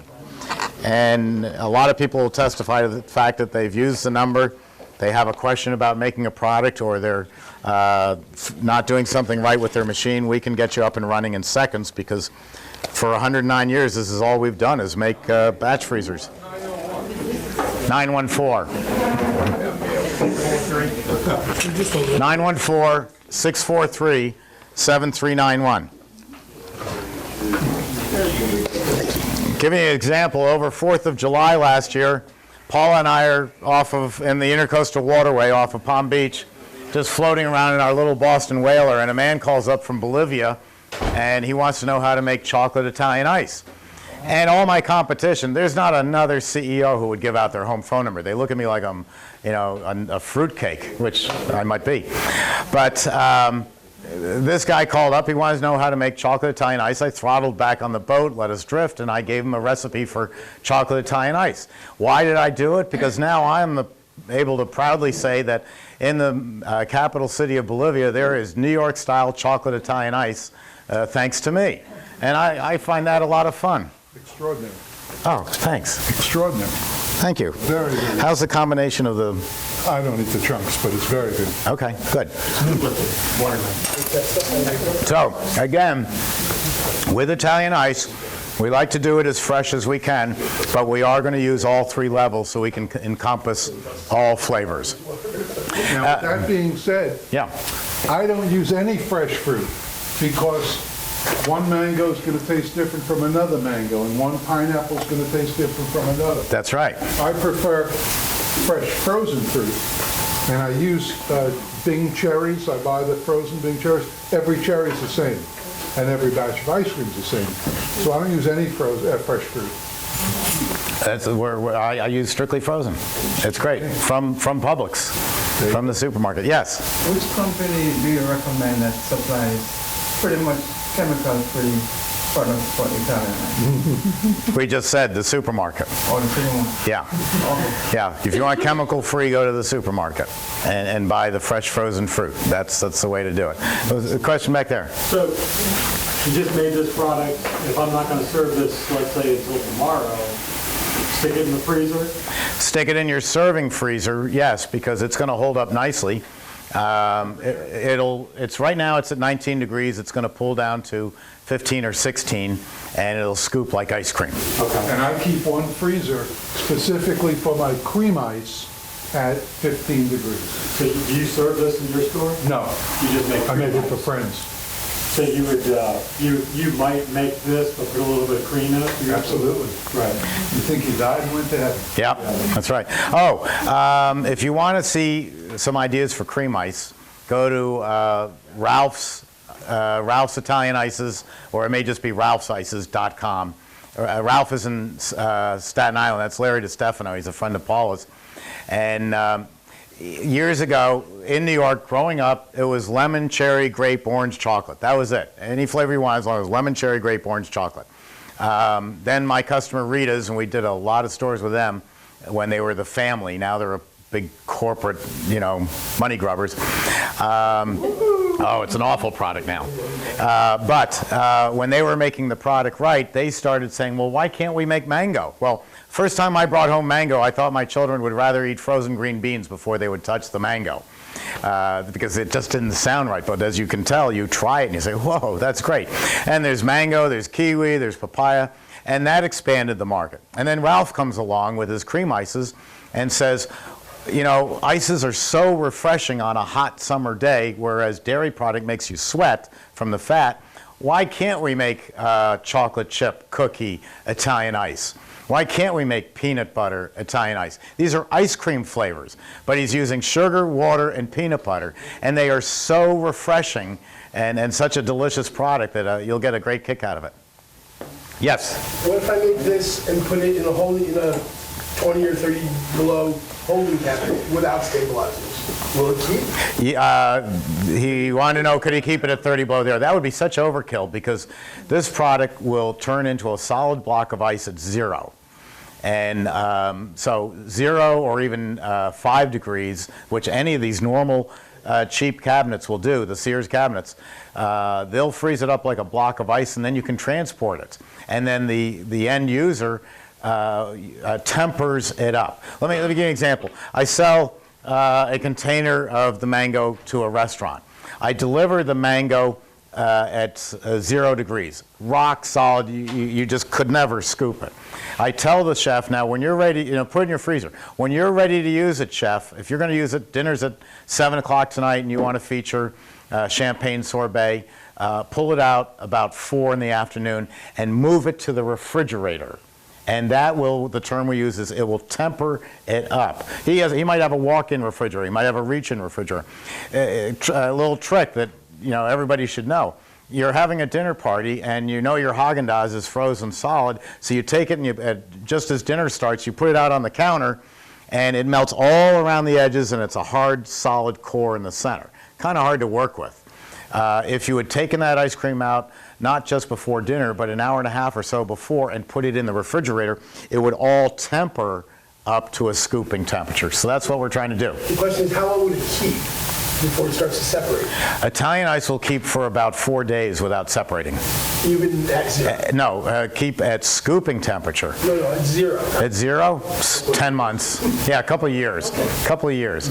So again, we're back to the lady with the bubblegum licorice Italian ice, and the answer was it any good after 6 months? No, it's a lousy flavor. Nobody wants bubblegum licorice Italian ice.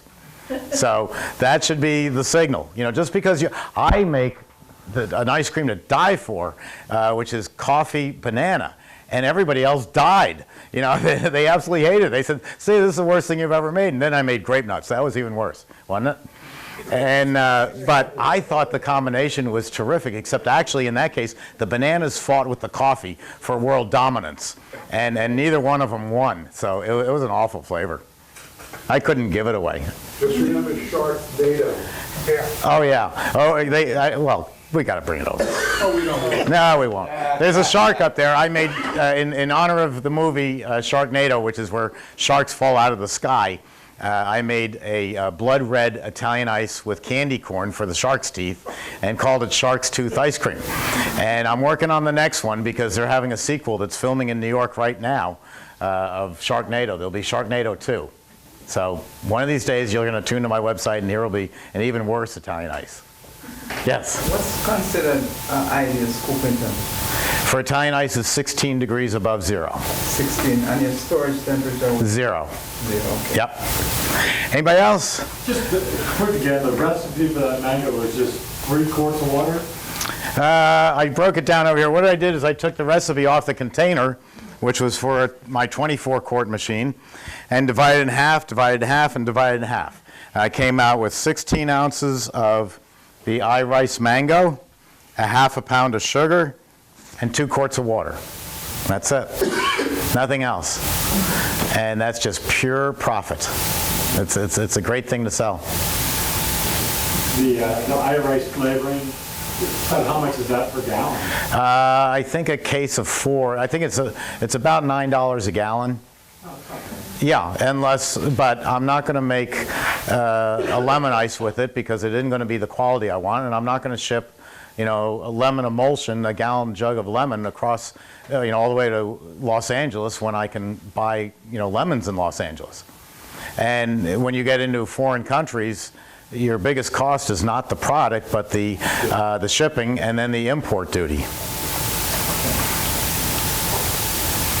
Jeff, I once shipped cases and cases of, boy, I'm going to get arrested one of these days, cases of powdered ice cream mix, like the Fabry here, to Nigeria. And it was going to be taxed, we knew in advance, as a luxury item. So we repackaged it and shrunk wrap it as baby formula, and it came in tax-free. So I have my moments. Yes. Quick explain about the use of the cold plates. The cold plate. Oh, you mean in a cart? Yes. Oh, cold plates in a cart. I'll show you something better. The cheapest carts you can get are going to be, for selling Italian ice. You can make the product, and then you've all seen these little squares called blue, it's blue ice. You put it into a child's lunch, you freeze it overnight, you put it in a child's lunch bag, and it keeps the lunch bag, cold. Those particular blue ice are just colored water. The professional term for it is called a brine, B-R-I-N-E, slug. When you have salt water and you freeze it, and salt water freezes much colder, it's called brine. And so they sell plates that are filled with brine, salt water, and you freeze them, and then that becomes your source of cold in the cart. And that works very well, and it's limited to how long they stay cold. But I found this a year ago. This is made by a company called Carlisle, and that is an ice cream tub holder. And this is filled with brine or blue ice. And you take this and you put it in the freezer and you freeze it overnight. And so it's all nice and cold and frosty. And then I can put my 2.5-gallon tub into it. Not my product, but the tub with the ice in it. And I've tested it here. It'll stay for about 6 hours. That's about $80 you get on the internet. And so if you had 4 of these in a cart, you've got 4 tubs of Italian ice with no refrigeration whatsoever. No dry ice, no plugging it in, no pre-freezing cold plates, just these things. And it works great. So for next to no money, and I'm not supposed to say this, but if, let's say you're on a Caribbean island and you're going to send out 20 push carts, I would go buy 1 push cart of good quality, ship it down to my home country, and then have someone copy them. Because it's a box on wheels. That's all it is. Unless you get something fancy. The Nelson carts are great. They're refrigerated. Do they make different sizes? No, this only comes in this size. 3 gallon, well, that's the standard of the industry. When you go sell ices to people, you're going to sell this size, 3 gallons. Can I hold ice cream too? This holds, it's called an ice cream holder. Ice cream and ice is no difference except for the temperature. It's easier to hold ices than ice cream. So that works well. Carlisle, and did you mention web something where you can, or someone mentioned where you can buy stuff on the internet for your store? Who? Web Restaurant. Web Restaurant. Web Restaurant sells this for about $82. They sell an optional domed lid, which is useless because now you can't stack them. So just buy this, and if you need a lid, cut some cardboard. So pretty nice stuff. See, I can be cheap too. That's it. We're done. I'll show you a tour of the factory if you like. And oh, one quick question, okay? Energy consumption. Could you just run over energy consumption with the energy consumption, I have no idea because I don't know what you're paying for electricity. Your electricity in Spring Hill is going to be different from mine in Brooksville, and it's going to be different up in New York. So I couldn't tell you that. What I can tell you is that we use only the American Copeland compressors, and that they are the most efficient in the world. Most of our models use Scroll, which is like a Wankel engine, the rotary engine. And this falls under the category of don't worry about it. Yes, but if you took the same compressor and used it to air condition this room, it would use the same amount of energy. What do you want? Have you ever done any tests with them being solar powered? Solar powered, you'd never be able to do it. Never. You could never generate enough power. Yeah, you can't air condition your house on solar power. The compressors are a third the size of this thing, and they're just not enough power. And Steve, the 350s come in 220 single phase or three phase? Only single phase. Single phase, 220. 220 single phase. Yeah, and this is 220 single phase, and in a few weeks it'll be 115 single phase. So you can put in your yeah, same price. You can put in your mansion. Thank you very much. It was nice having you all here, and I'll meet you right out here, and I'll give you a quick tour of the building.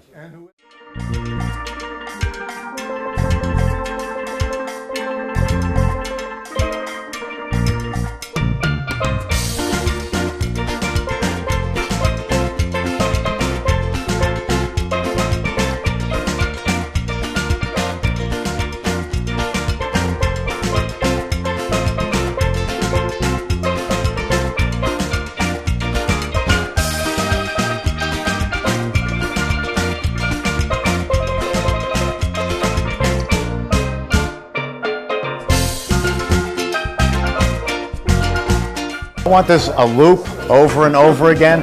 He said, I like it.